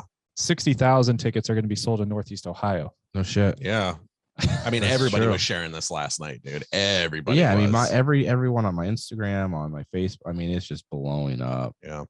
My whole thought was 85,000. like, how all them bands, how Mm. in one concert? I understand there's there's multiple stages, but that's so many bands. just for reference, Blossom is 23,000. Wow. So you have I four gotta pee four so times bad. the amount of people as And you couldn't do something like that at Blossom. There's no way. 5,000 people. Yeah. I mean, you got to so think good. that is going to be. It's going to be a interesting situation. Yeah. Yeah. For a lot of reasons. I wanted to transition again. Okay. This time, your transition. Both of us have taken on the show called Euphoria, Yes, HBO's sir. Euphoria. I started watching it I think it was about 2 months ago, and I just binged it all within a week. When did it come out? It's actually been about 2 years now. Oh wow. Because they've been on the shelf for a while because of COVID productions and all that. Okay. I think 2019 was the first season, I believe. Okay. That That sounds about right. I think I saw that when I was looking on like the episode Does- guide or whatever. the 2 special episodes came out in 2020. What's when, that mean? When COVID hit. Those are remember I was telling you about, there's season 1, there's 2 specials, and there's season 2. They did Oh. 2-hour episodes in between from like 2 certain characters' perspective. I don't want to spoil it for Okay. you, but they do it from 2 characters' perspectives for those episodes, and it's just them. Interesting. Like that's it. So yeah, and now they brought it back recently. Season 2 kicked off just last week on HBO. It is fucking awesome. I love this show. I love everything about it. The style, the lighting is gorgeous in the show. Are you liking 2 better than 1? It's hard to say right now because it's so early. Ask me maybe in about 3 weeks, and then I can start getting a comparison together. But I think season 2 has the ability to be better than 1. Yes. Just because this is kind of everything season 1 built up, it's coming to a head here in season 2. Gotcha. How many episodes? There's 8 in the first season, Okay. and then like I said, those 2 specials, and there's so far been 2 episodes of season So 2. I'm a little over halfway through the first. So what do you season. think so far? Dude, I love it. I mean, look, I went into it with no idea of what it even was. I didn't research it. I didn't watch any trail. I had no idea what I was getting into. You were talking about it. Dan was talking about he's been watching it. I was like, I just had finished Dexter, needed something new to watch. So just turned it on randomly the other night, and then I got fucking sucked in. Was that the mean, first episode you got sucked in right away? Because to me, like it took a little bit, like I would say probably for me, it was about episode 3. I remember the first 2 episodes were like a little slow for me, but not so much that I was losing interest. It was just, I needed more. I want to say I was pretty into it right off the rip. Mhm. Just based on not knowing anything about what it was, and then just seeing like the story unfold. I think I was just kind of intrigued, like, where is this going? Mhm. Because it wasn't what I was expecting. With characters you're not expecting. Exactly. Yeah. It's based around a very young group Teenage of people. Yep. So with that, I was kind of like, this is kind of weird based on the content of a lot of it. I'm like, I kind of feel like this is weird.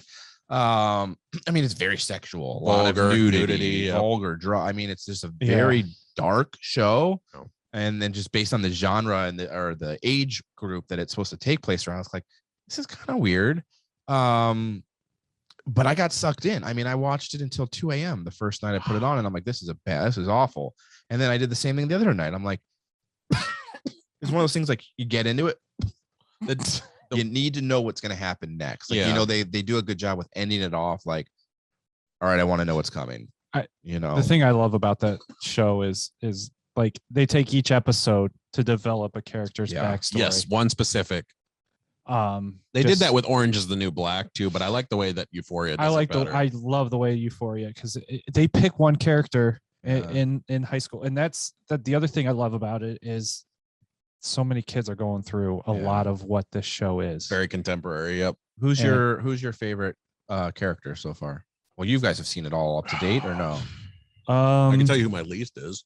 Who's your least favorite? That fucking guy. I hate that Nate, that jock. Yeah, the jock dude. Yeah, Nate Johnson or Jackson, his dad's the whatever. The fucking. I fucking hate that kid. I hate him too. I hope he gets hit by a bus. Yeah, he's my least favorite.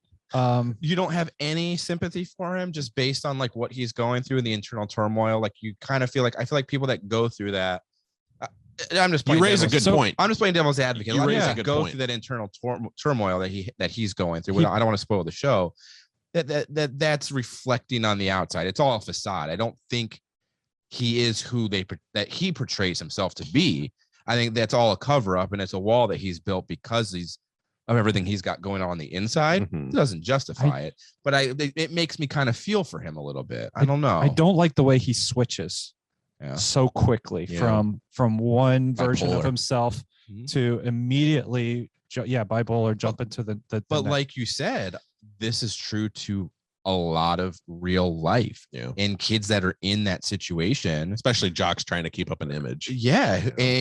Especially jocks who are borderline or on the line with homosexuality and stuff, and they're terrified of coming out because maybe they're not gonna be able to play football or play their sport. So I mean, it's very true to that character, and that's where I think, to Dan's point, like he flips, because the hidden side is who he really wants to be and wants to be out there, and he sees it coming out, and then I think he lashes out to compensate for it. Well said. Because it's shining through. And the parallel with his father too at the same time, how his father's kind of going through the same thing, a double identity there too, you know? So, I mean, I agree with both of you. I mean, like, I don't necessarily love him, but I also like have this part of me that's kind of torn, because that's kind of how they're portraying him further as I'm getting further in. Again, it's halfway through episode 5. I think there's still a lot that maybe I haven't seen yet, but I'm battling with that whole, he is a bad guy, but there's also this side of him that, he's trying to figure himself out. So that's your least favorite. Do you know who your favorite is, or who you like the most? Probably McKay. I like McKay. Yeah, that's the black. He's the football player. Okay.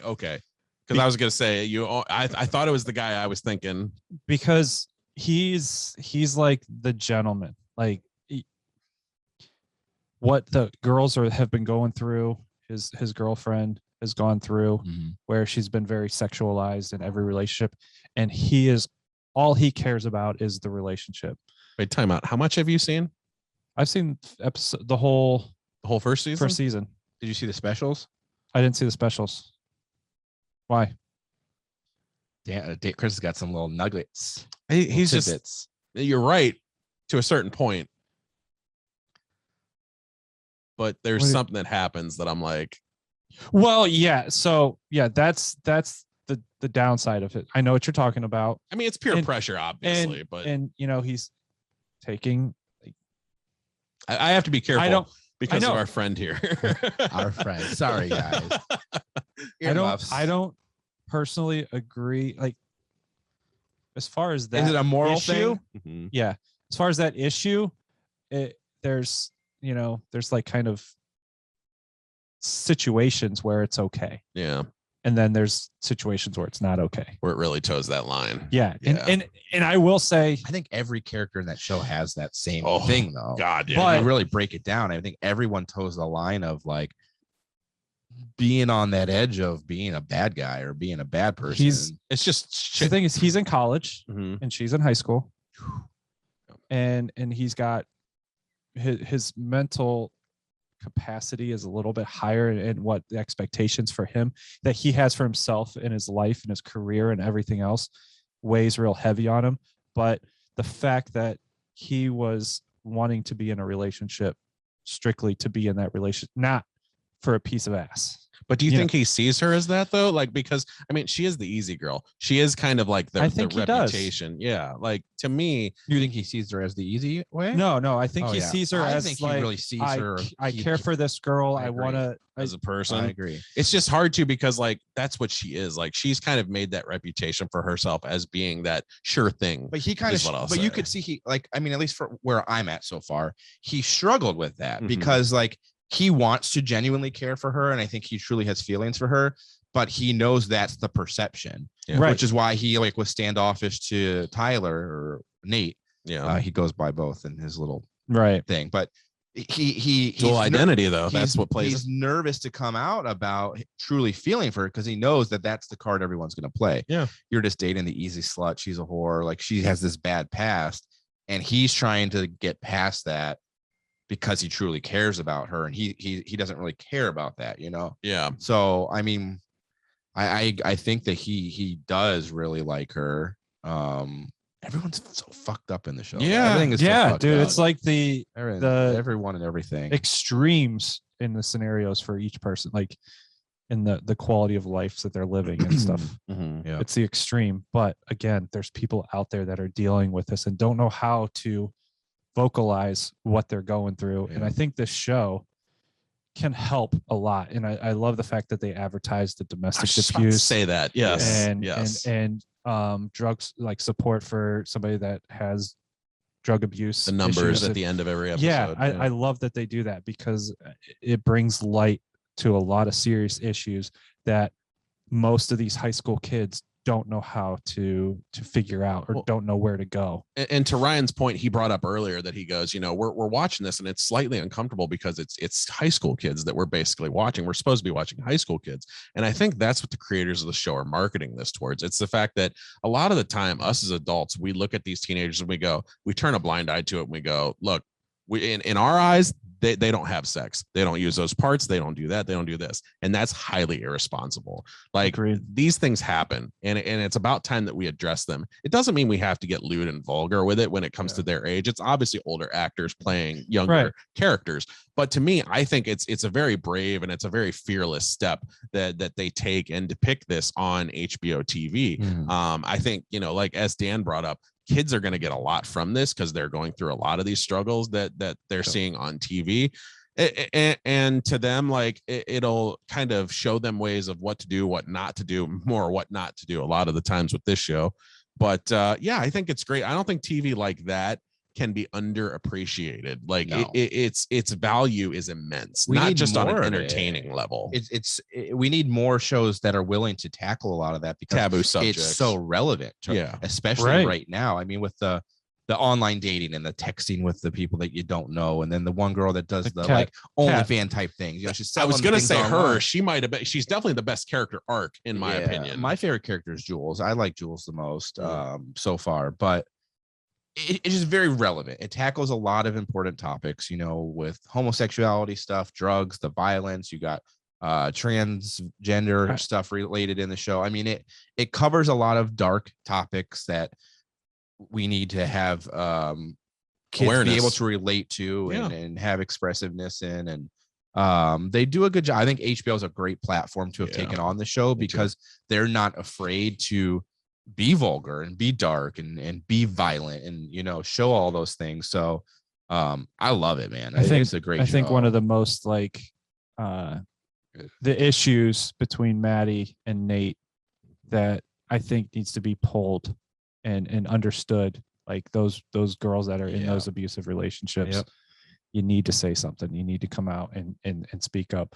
Don't let that person scare the hell out of you. And the scary part is in what a lot of people live through in those situations is she truly thinks, and maybe he truly does love her, but that doesn't justify the abusiveness of their relationship. And that's right. Because I don't get out of her that she's afraid to leave him. I don't get that she's afraid of him. I think she truly cares for him. She truly believes he really loves her, and she's willing to put up with the bullshit, but that's not okay. She doesn't think that that she can get that same love from somebody else that will not hurt her. That's kind of why I don't subscribe to Nate's disposition as far as, you know, he was abused, he went through all of that, and the fact is he's kind of a victim of his own creation. To me, like, there's a line you can go through that far, and I kind of compare it to, like, look at a murder in current day, as far as a comparison goes. Like, say a kid got abused and all that, so you can justify that abuse by allowing him to go out and kill somebody. I don't think that's right. No. And it's the same way here. Nate has done some very awful fucking things, and it continues in season 2. I'm not going to go into that, but he to me, he's a very awful person. Like, he's narcissistic. He's everything about. He's a sociopath. I think he'll see more as he watches. You got to think I'm only halfway through season 1, so there's probably a lot more that that unfolds. I think he's both a product of his own behavior, but also his surroundings. His environment. You got to think about his. He's in a toxic family. Like, you got this dad that he can do no wrong. He's never gonna lose. He pretty much owns everything and has no worry about any kind of retribution. So when you got a son that's brought up that way, and he's the jock and he's the quarterback and he's the popular guy and everything, I mean, he is a product of that environment. And I think that they're doing a great job of showing that. But to both of your points, there's the dark side of that. And how often in real life do these characters get away with stuff? How often does the big guy on the football team who's the star of the school get away with shit he shouldn't have because they're untouchable? They're untouchable. That's one thing that I love the way they show. Nate is a big kid. Yeah, he's dude, like, man. in every scene that he's in where he's around people, he's the tallest person. Yeah. So that just adds to like I'm better than everybody around me. I'm bigger. I'm better. He's faster. a cut above the rest. Yeah. And the way that they show that in the episodes is cool. I because when you see him towering above everybody, that's a perception you have, like, that he has to carry himself bigger and better than the rest. Can I ask you guys something? So when it comes to, like, Rue's part of it, obviously played by Zendaya, do you think the show kind of, I don't know, unintentionally, I'll say, markets drugs as far as their appeal towards kids, like the sexy nature of them, the seductive nature of them? Do you think sometimes that it's a bit irresponsible in that regard to, like, man, it looks cool from where I'm sitting, like, she's happy all the time, she's high all the time and all that? No, because that's how those that use the drugs, that's how they feel. And I think that they're more so accurately portraying. But what I'm saying feeling. is, where's her crash? Yeah. Like, obviously she overdosed. Yeah, she overdosed. Like, I wish they would go more into that, though. Yeah. Like, it was almost kind like, of glanced over, like, between episodes. Yeah. Like, to me, I'm like, anytime you show something that has, like, an appeal to it, especially to impressionable minds, you almost have to come back with a contrasting backslap and go, like, but here's what you're going to get from it. That's one of my biggest concerns anytime there's any shows or movies that portray heavily in drugs, especially with children, because this show does, unintentionally or not, kind of glorify it. I mean, all these kids are running around having a great time. They're easy to get to. Yeah, they're good looking, popular kids that are doing it. It's not necessarily the, like, the losers and stuff that are doing it. You got a lot of, I mean, you got the two girls, both very attractive, that are running around at the fair or whatever, getting high, doing drugs. You're just showing that it's not. You're making it shown that it's like an everybody thing. This isn't like a one kind of loner loser that does drugs. And I think that they have to be careful with that. But to that point, they also show some of the fallout, not as much as they probably could, but you can see Zendaya's character, Rue, with the struggle that she's going through with her family, through her friends, with watching her sister tentatively, very briefly go down that path. And I think, to Dan's point earlier, with them at least bringing in the Narcotics Anonymous and stuff, and showing that these are out there. And then you've got the one mentor guy who's, you know, kind of vulgar. That's my favorite character, by the way. I do really like him a lot. Coleman Domingo as an actor, very underrated, vastly underrated. Yeah, I think it's reality. Unfortunately, I think that's the reality of it. I mean, drugs are a part of our lives. There are glory in them, and there's bad in them, and I think that's why drugs are such an issue. You know, and I will say that, like you said, the two popular girls are doing the drugs. Dude, that one on the merry-go-round. Oh my God. She's in high school, my junior year, there were two high school seniors, both very popular. Kristen Wilson, Amber Taylor, God rest their souls. They passed away from a drug overdose. Wow. That's crazy, dude. Just a week before graduation. Oh my God. So it is like the popular people are affected by drugs. Sure. And maybe more so because the accessibility.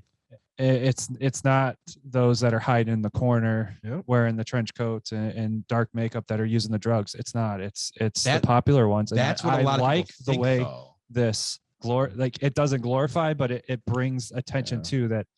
It's not who you think that is dealing with these. That's an awesome point. Yeah. So it's the popular. Both girls were extremely smart. They were very personable, friends with everybody. Everything going for you. Everything going for them. Yeah. One bad night Yeah. end their lives. So it's awful, man. I will say so. I am a big fan of this show. I like it. And I really I look forward to Sunday nights all the time, like because of this. What do you rate this? Or season? Are you done with season 2? Well, no, we're only. Oh, it's still like season 3 starts this, or not season 3, but episode 3 is this Sunday. So damn, it's only 3 of 8. I gotta slow my roll. Yeah. What would you rate season 1? 9 out of 10. Wow. Yeah. I would say solid 9 out of 10 to me. Like, and I am a little easier when it comes to TV versus movies. I'm obviously a harsher critic when it comes to film and cinema, but like everything about this film, we haven't even talked about its artistic integrity yet. Like the beautiful imageries, the hypnotic imageries behind it, the musical scores, how they use music. They use music as episode titles. Everything about it is very pop influential. Yeah. And I love that. Who put this on? Huh? Who put the show on? Do you know? Like who you like mean? Who's directing? Yeah, like who wrote it, directed? Like who's responsible for it? Because it is like that's a very good point. It's very hip. Yeah, it's very right now. It's well done with the music and the visuals and the way it's just well done for a TV show. Yeah, it's very well done. Yeah, it's exceptionally done. Like I love the production of it. The performances are solid. There's not a weak one between them. Yeah. And I feel like as to where I don't like the Nate character, but the guy plays him perfectly Very well. good. Like, and that's why, because I hate him, he does him so awesome. Yeah. Yeah, I'd give it a 9 out of 10. What about Sam, you? I would be right there with you. Sam Levinson. Oh, that's right. Levinson. I did see that. Yes. Yeah. I saw Levinson. I remember being like, oh, wow. He does those movies about teens, though, in compromising situations. I can't remember the one. It starred Adam Sandler was in a drama role. It came out about 5 years ago, but he was directed it, and he's not afraid to get his hands dirty.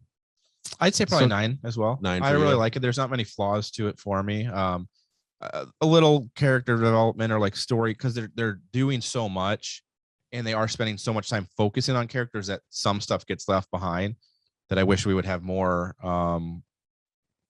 tells to, but overall, I love it. I love how they kind of pick someone out and develop them, and they're showcasing each person has a role. It's not just 2 main people and then a bunch of fill. Everyone is involved. I mean, between Kat and Jules and Rue, and then Nate and even the dad. You'll see that in season 2 as well. Everyone plays a very important place, in he's another one of those in the show. So I really enjoy that. A lot of times you've got a show it's based around 1 person or 2 people, and then everyone fills in here or there. This ensemble piece, it's really well done. Yeah. So one thing I want to point out too is Hunter Schafer, Jules' character.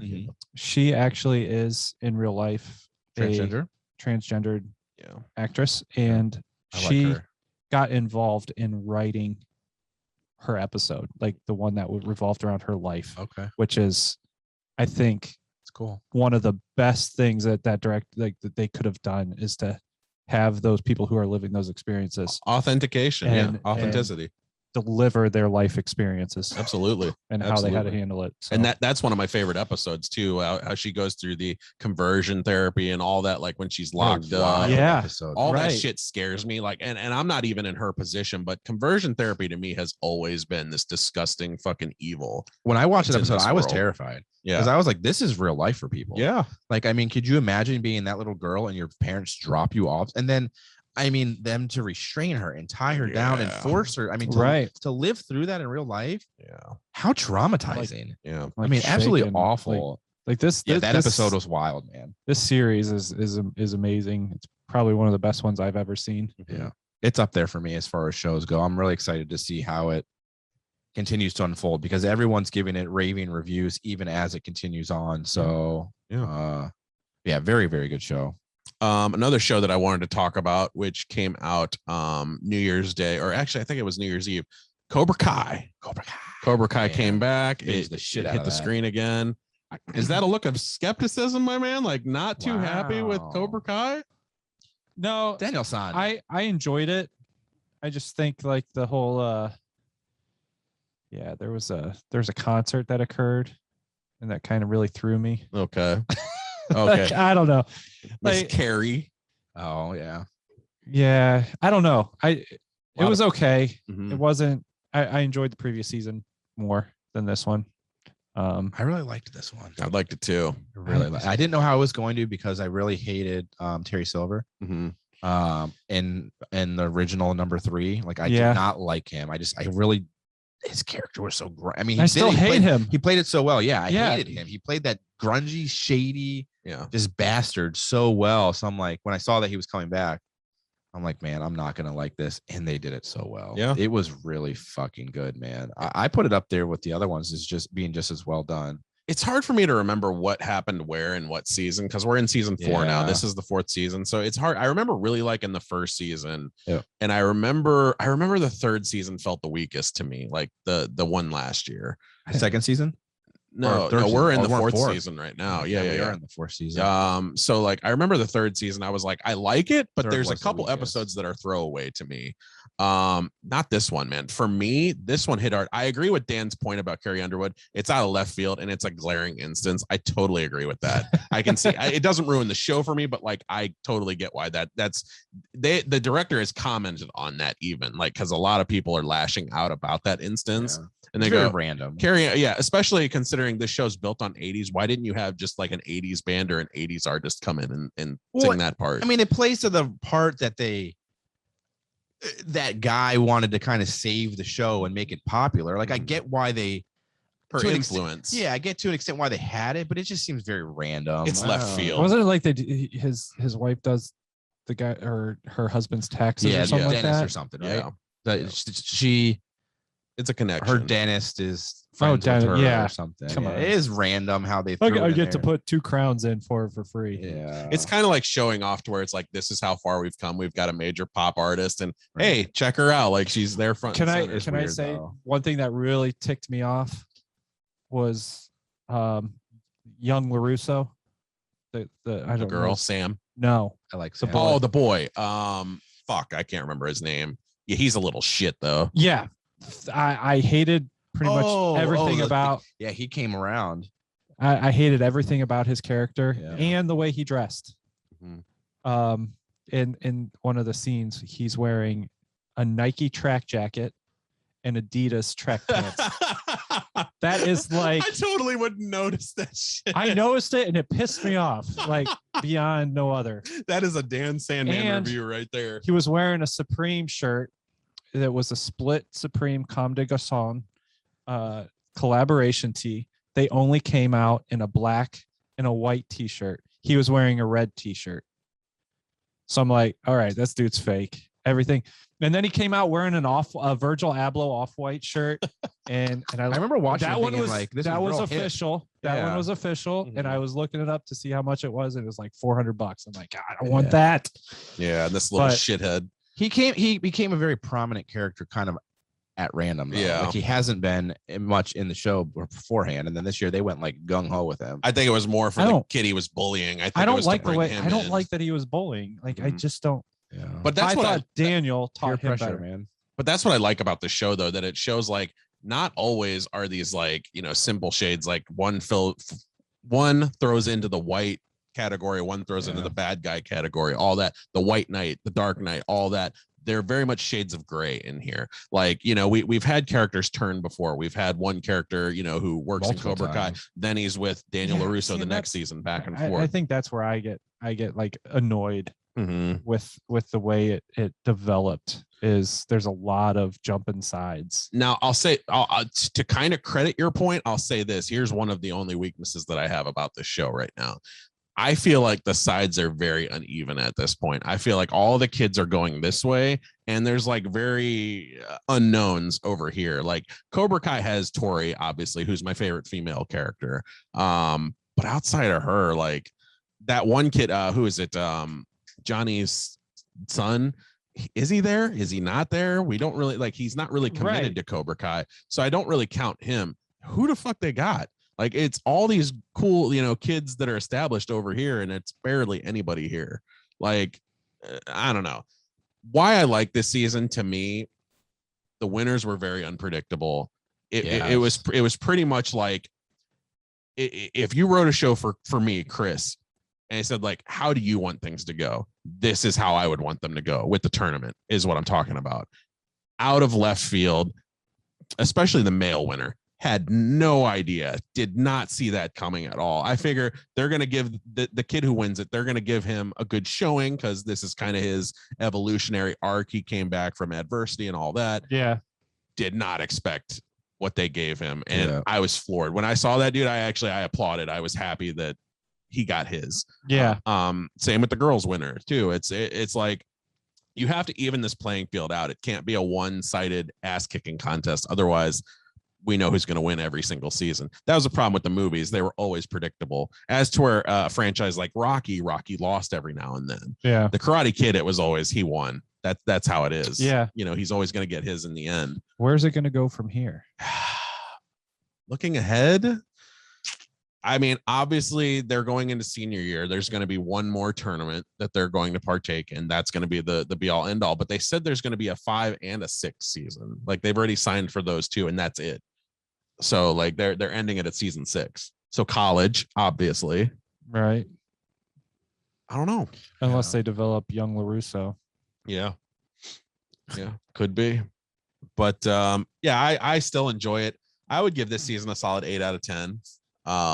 It was I felt like the pacing is still perfect with this show. Like as to where other shows, Marvel in particular, you'll have a Marvel series and there's always that one episode that stands out. And you're like, honestly, if they just got rid of that episode, the rest of it would be perfectly paced. Yeah. This show knows exactly how long it needs every episode to be. Sometimes that's 30 minutes, sometimes that's 40 minutes.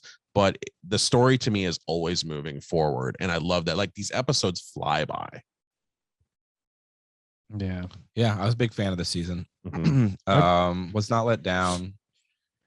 I like the addition of it's always fanfare. We add like a new throwback character every year, but I think they did a good job with this one. And like you both said, I'm curious to see where it goes with just the way it ended. Yeah.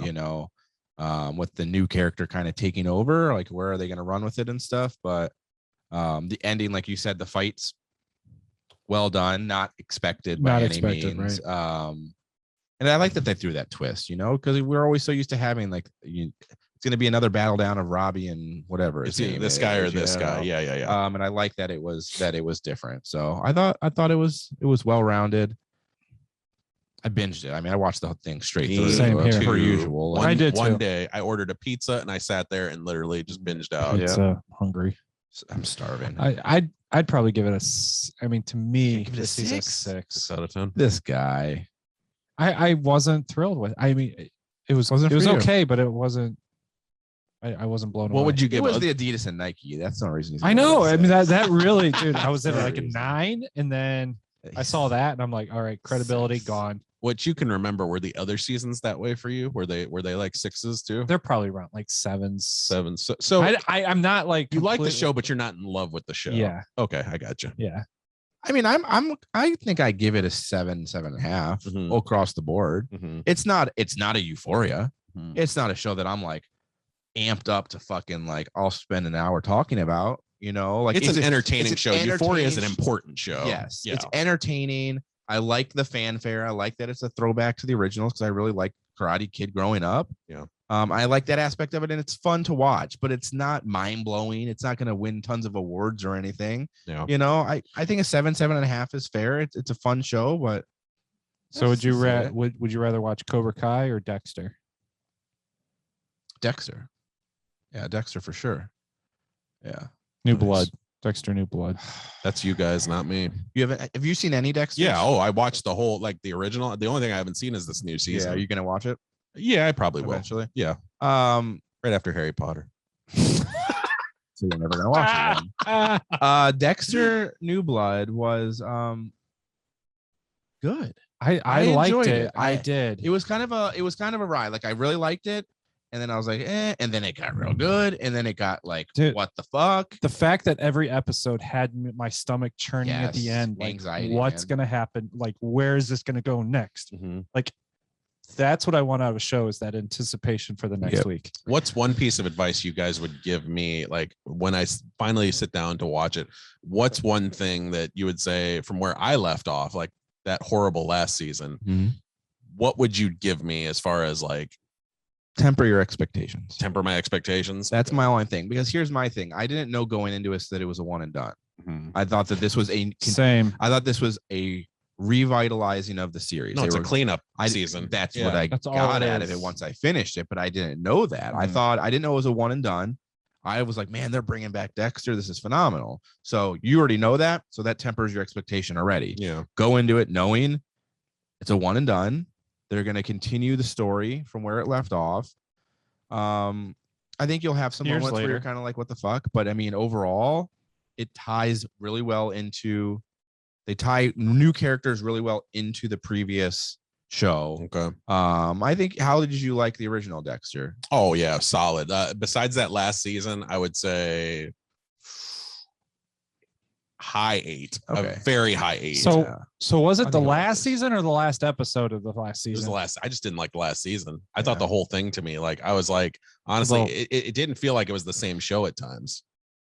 I didn't mind last season, but I didn't love the how last it like 2 ended. episodes Yeah. of the last season is where I was like, I'm still not like really pissed off about the ending. Mhm. I just I'll be curious to see. I want you to watch it because I'm curious to how you think about how this ends. Mm. Um, I look at a show like Breaking Bad when it comes to drama, and I go like, that show, like you go the ending of that show was so perfect. after you watch the first season, you're like, man, this is great. I don't understand how it can get better. And the second season, it gets better. And then you're like, man, I don't see that again, how it get better. Yeah. Every single season, it does that one after the other. And then the finale, oh my God. One of the greatest show finales ever. yeah. Yeah. I mean, that was like what you want to see. Not a they finished that show knowing they were finishing that show. Yes. It wasn't like, well, we're gonna let it just kind of mingle and see if maybe we want to bring it back someday. So we're gonna leave it open. No. They did it right. 10, Dexter, I think you'll feel the same way Mhm. if you watch the new season. I think that they like you said, they cleaned it up. They knew that there was a lot of unhappy fans with the way that the original ended. A couple things that particular I want to see changed. And they used this as a way to kind of revamp it and write Dexter off in the right fashion. I think you'll enjoy it. I liked it. Part of me wanted another season. Oh, though. me too. Like, Absolutely. I really wanted me too. more. I absolutely wanted It's a more. great- it's This a was great slow concept. burn, too. How's the violence? That's what I say. It's a slow burn. Okay. It doesn't feel Dexter at first. But that's a character transformation, isn't it? From Yeah. like where he starts. Exactly. And where So, okay. but it gets Dexterish. Okay. It takes a little bit to get into that, what you're used to when watching Dexter. You're gonna like it. I think you're gonna really like it. I can live with that. I can live with slow burn as Yeah. long as there's a purpose. It serves a purpose. Mm-hmm. I think they do it right. I was season finale came and I was like, fuck. Yeah. Like Season I was finale like, came and then you Dexter, did. no. yeah, I was like, what the fuck, man? Not expected. Yeah. It was like Right. Breaking Bad. Like it was just like, oh, Wow. okay. Big feat. But yeah, check that one out. I was a big fan. Nice. So we're gonna close it up with a little box office top 5 talk. So new year brings new movies and new faces atop the top 5. And kicking us off at number 5 this week, I can't believe this movie's still in the top 5. It blows my mind. The Kingsman is still up there. 4 weeks up in the top 5, $28 million to its name. This is interesting considering the Kingsman, while part of a popular franchise, doesn't contain any of the characters from the previous movie. None? Like, No, none. Not a single one? None. And like, to me, not anywhere on the scale. I wasn't in love with the second movie, but it's far better than this. So it's word of mouth. What's out there? This. I mean, anything new that should have, like, that you think should have taken it out of the top 5? As far as other than the movie that's at number 1, no.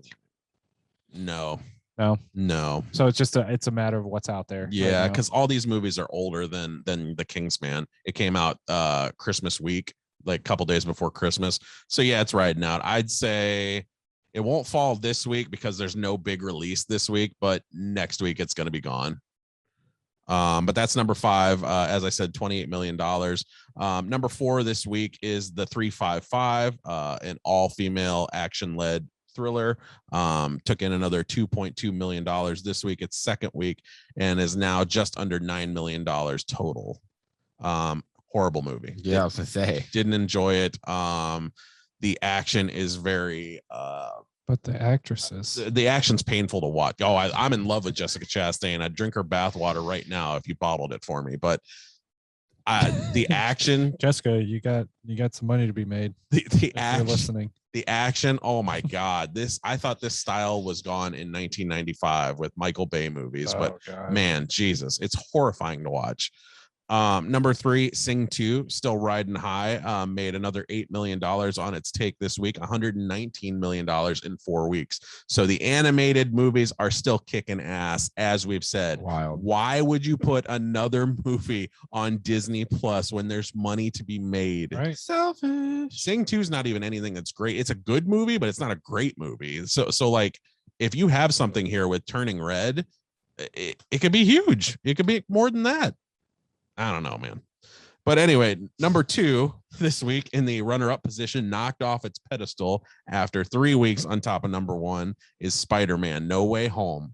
Still making another $20 million, though, to its credit in its 5th week, and it is now just under $700 million domestically. Bro, that is wild. In 3 weeks. Yes. That is wild. Domestically. We're not even talking like right. Japan or all these other countries that love superhero movies. So that thing I sent you was like the fact that Marvel Studios made up, what would I say, 35? Yeah. I think it was 35% of the box office. How much of that is Spider-Man? God, probably most of it. Probably of that, yeah. Probably 80% of that 35. Well, Eternals did really well. Eternals did do well. And in fact, to watch that. I saw Eternals. Where is it? I thought it was on this list. Yeah. Well, number 25, but $21,000 it made this week. So still, it's on there. But yeah, number 2, Spider-Man, not a bad showing considering 5 weeks now, 4 of them at number 1. Wow. This is the movie that keeps kicking ass, and obviously it's not going anywhere soon. So I'd like for somebody to see it so we could talk about it. Is it still in the theater? It is, but not won't be an XD. XD. Yeah. You might be able to get it at the dine-in cinema, the bistro. Oh. The old dollar theater. I didn't love the bistro. Tell me what's wrong with the bistro. I was You said disappointed the with it. food got better, right? Yeah, I like the food. Oh, I went when it first. I mean, I went like when it first opened, and I was just kind of let down. But I haven't been back since. Get the nachos and the pulled pork. When the sandwich. trash can was overflowing, you were with us Yeah. with that. Didn't we all go? I wasn't. Yeah, Huh? I thought you went with us. I've never been with you guys to the bistro. No. No? Oh, I thought I've we always all gone went. alone. I was just not in love with it. Maybe it was just me, you, and Alicia. Yeah, we were in the back row. Yeah, I went with you guys. The to door Judas. kept opening. yeah. No one came and got my stuff. Nobody came- yeah. Oh yeah, that is pretty shitty. It wasn't great. It was not great. Yeah, maybe just growing kinks as they're starting off. I don't know. Kinks. I like kinks. And that makes number 1 this week. Back on top, Scream. Yeah. Not Scream 5. Scream. Scream. I gotta Yes. see it. $30 million in its first week. This is a movie. I wanted to talk just a little bit about it. I'm not going to spoil anything, obviously. This movie exceeded expectations. Yes, it did. That's awesome. And considering it is a horror movie, it is the genre that I am the hardest on as a critic. It exceeded expectations and then some. I feel like not only did it add a perfect ending to this franchise, if that's possibly the way you want to go with it, but there's also room for more growth if you want to add another one on. It's that perfect movie that fills all anomalies. The killers themselves aren't predictable. I will say that the blood is there, the guts are there, the kills are the best of the franchise, in my opinion. Wow. Would it have done better not in a January release? Better as far as money goes? Money wise.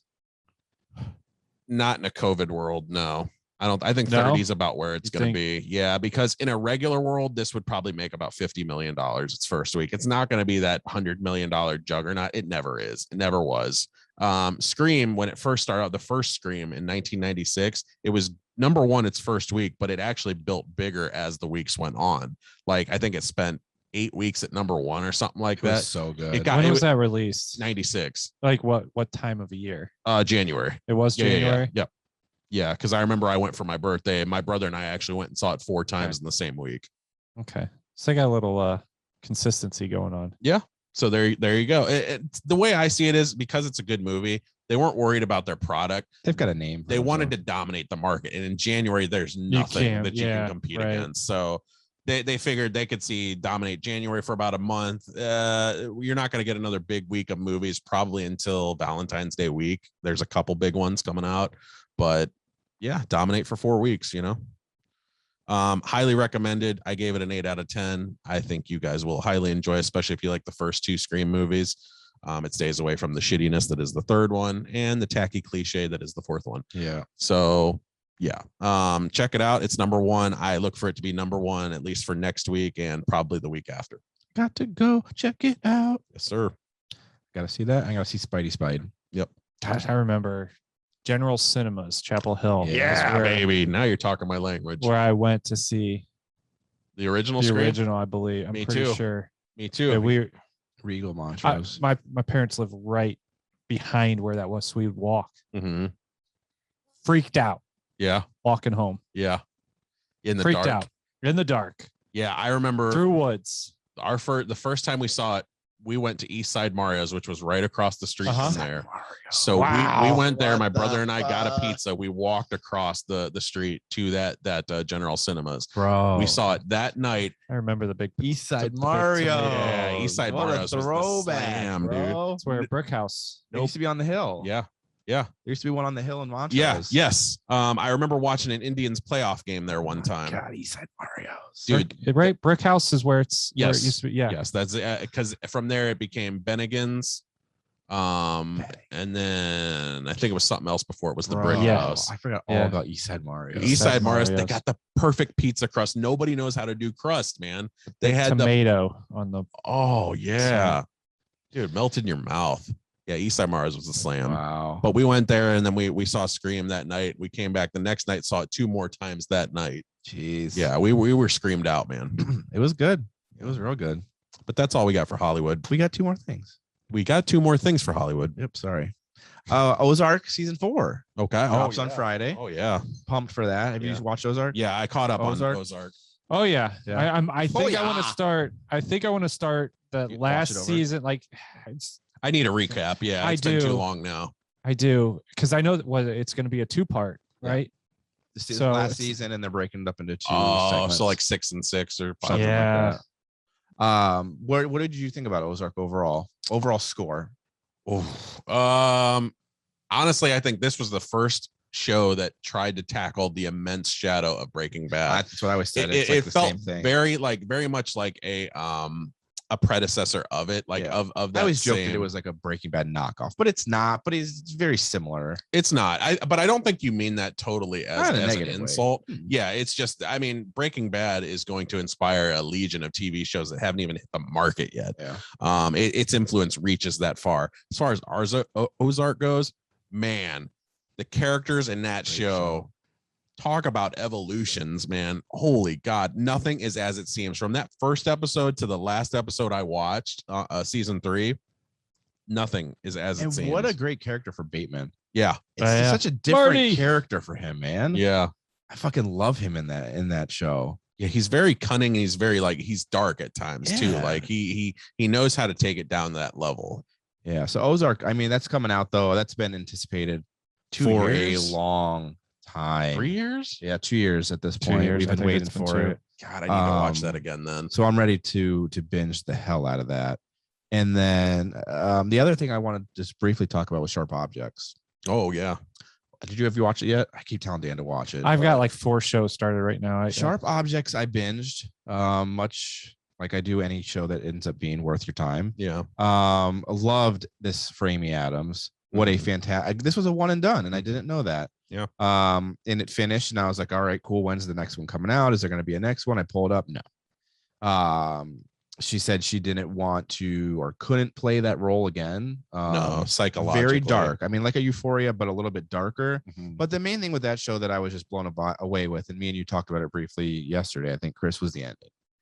This was a show that I'm so curious to know, and actually maybe I'll put a poll on the podcast Facebook. I want to know how many people ended that show and didn't post credit, because I didn't. I watched it through and I knew. Had I not, I'm curious your take on how you originally thought it ended, and then unknowingly not seeing it, and then going back and watching the post-credit ending. What was your opinion on the different endings? It's a totally different ending. It's not know. even the same episode, Bro. Like it's yeah, I remember like, and actually your wife of all people was the one, she came down here before a show one time and we were talking about that. You hadn't seen it yet. And she told me, and I was like, wait, what? Like, because none of their episodes previously had that. Like, No. the credits always played into like, it had an interesting way of kind of drifting off, like, but the episode was done. That was it. You knew everything you saw. But you always have that rollover. Like if you're watching it, it'll like slowly fade out, and then it just goes into the next episode. When you're binging it, you're saying, yeah. So like with this one, I was just like, I finished watching it, and I just didn't have anything else to immediately watch, so it's just playing in the background. Right. And then the scene popped up, and I was like, what the fuck? It's crazy because it's after everything, like the credits roll and everything wild. goes. Like I had to hunt it down to find it, because I have HBO Max, but I don't have HBO, and for some reason it's very tough to find on that app. Yeah. Like I was trying to navigate through it. So it's on HBO. I was going to ask that. It's on HBO. Yeah, it's on HBO. What a mind fuck. I'm shocked you liked it as much as you did. I loved it it. because I love Gillian Flynn's writing. Her books are great. She did Gone Girl, obviously. Yep. And this show directed by the late great Jean-Marc Vallée, who recently passed away. Yes. So when you see this show, the style of editing that I've mentioned on the show a couple of times really plays into this one. Yep. Because what's her name? Main character? I can't remember now. Who just in the show? Amy Adams play? Fuck, I can't remember her name. We'll say Amy Adams for now. I can't think of it now either. But every time Amy Adams has like a recollection or a thought, like a feeling, something tied to a memory, we see that editing take in, and we see a past memory, something brief, whether it's, an object or whether it's, somebody grabbing her hand or something like that. There's Amma, and then Amma's the girl. There's the sister. Yeah. Amma Munier. I don't know, but that's what I mean though. His style of editing is so different from anybody else. It's very psychological and cerebral. Camille. And I love Camille. Duh, okay. Camille. I honestly wouldn't have guessed that. Yeah. It's been too long since I've seen the show. When did it come out? Is it older? It was 3 years ago, I think. Oh wow, I didn't know that. 2018. Yeah. So nice. Well, 3-4, yeah. But dude, I was blown away by it. I mean, I loved it. I was sucked in. I didn't want to stop watching it. I loved the mystery of it. Yeah. And much like Euphoria, I liked the dark take on it. I liked the things that it kind of talked about and it showcased.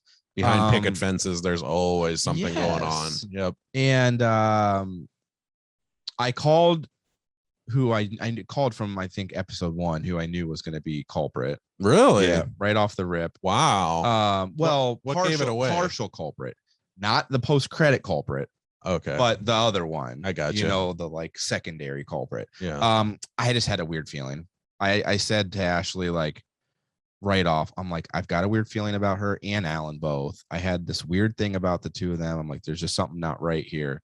But anyways, Alan is weird. That post-credit scene, I mean, bro, one of the greatest just twist endings to a movie or show ever. And just more so, I think, because post-credits aren't a common thing with shows. Not that one. So having one and knowing that there's so many people that ended that show with the first ending and still don't know that fucking mind fuck happened. Guilty as charged. I was like, what the fuck? Yeah. And it was so nonchalant the way that it ends. And she's like, well, don't say it. I'll be honest. The second ending made, like the first ending, I was fine with the show ending that way. And I was like, okay, this feels like finality to me. The second ending, I'm like, I want more. Yeah, bro. This is bullshit. That's what I said. And that's why, because I was like, once that second one came, I'm like, that's why I looked it up. I'm like, there's got to be a second season. The way what they ended. I mean, what just a mind fuck. Yeah. I mean, they've based on shows and movies based off books. They have gone further with it before. Obviously, there's only one book here and they cover it pretty detailed in the show. But like, I don't see it ever with respect to the book. I don't see it's going to. I get it. And to Amy Adams' point, I mean, it was very dark. Yeah. I'm sure that was a hard character to play. Lots of different forms of abuse. Yes. Psychological trauma. Yeah. What a great show. There's a lot of great content out there right now on streaming services. I mean, just check some of Sharp Objects, Euphoria, the new Dexter. Best in my opinion. HBO is king. HBO is killing it. But yeah, I mean, check out some of those shows. You got to watch you got to watch Sharp Objects when you get around to it. You got to watch Dexter. Yeah. You both need to watch Money Heist because that's still one of my favorite series ever. That show was so fucking good. You got to watch Spider-Man. I'm gonna watch Spider-Man. You gotta watch Scream. I'll go to Spider-Man and Scream. I go out to the theaters. I'm superhuman now, so I can go to the movie theaters and not have to worry about getting sick. There you go. I just got to do it quickly before my superpowers wear off. 4 or 5 months. Yeah, temporary. Just believe. Just believe your superpowers. But yeah, so that's all for now. Catch you on the next episode, one. guys. I don't think we have any reasons to be off. Not for about a month. Me and Dan will be on vacation. You're on vacation soon, but are you going anywhere? February 11th. I'm not going anywhere. Chris But we'll be back on Monday. So we'll be back next week. So we'll catch you then. Like, share, subscribe. Check us out on YouTube. Check out Chris's page, filmfreak.com, and Dan the Shoe Guy Sandmann on Instagram. And Backrow Kicks 330 on Instagram. Thanks for being a fan. We appreciate you. Thanks for tuning in, y'all. That is Made to Motivate podcast. Make sure you tune into the show every week. Like, share, subscribe, hit the bell on YouTube so you know when the new videos launch. And check out our pages individually if you can. We appreciate the support. At Jesse Unk SI on Twitter. Chris the Film Freak Kessinger. Check out the Film Freak review page on Facebook. And I am Ryan Weiss. You can check out rockeverywhereinc.etsy.com to follow my art and apparel page. We appreciate the support. And, of course, at Made to Motivate podcast on all social media sites. Thanks again, and we'll check you next week.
Thanks for tuning in, y'all.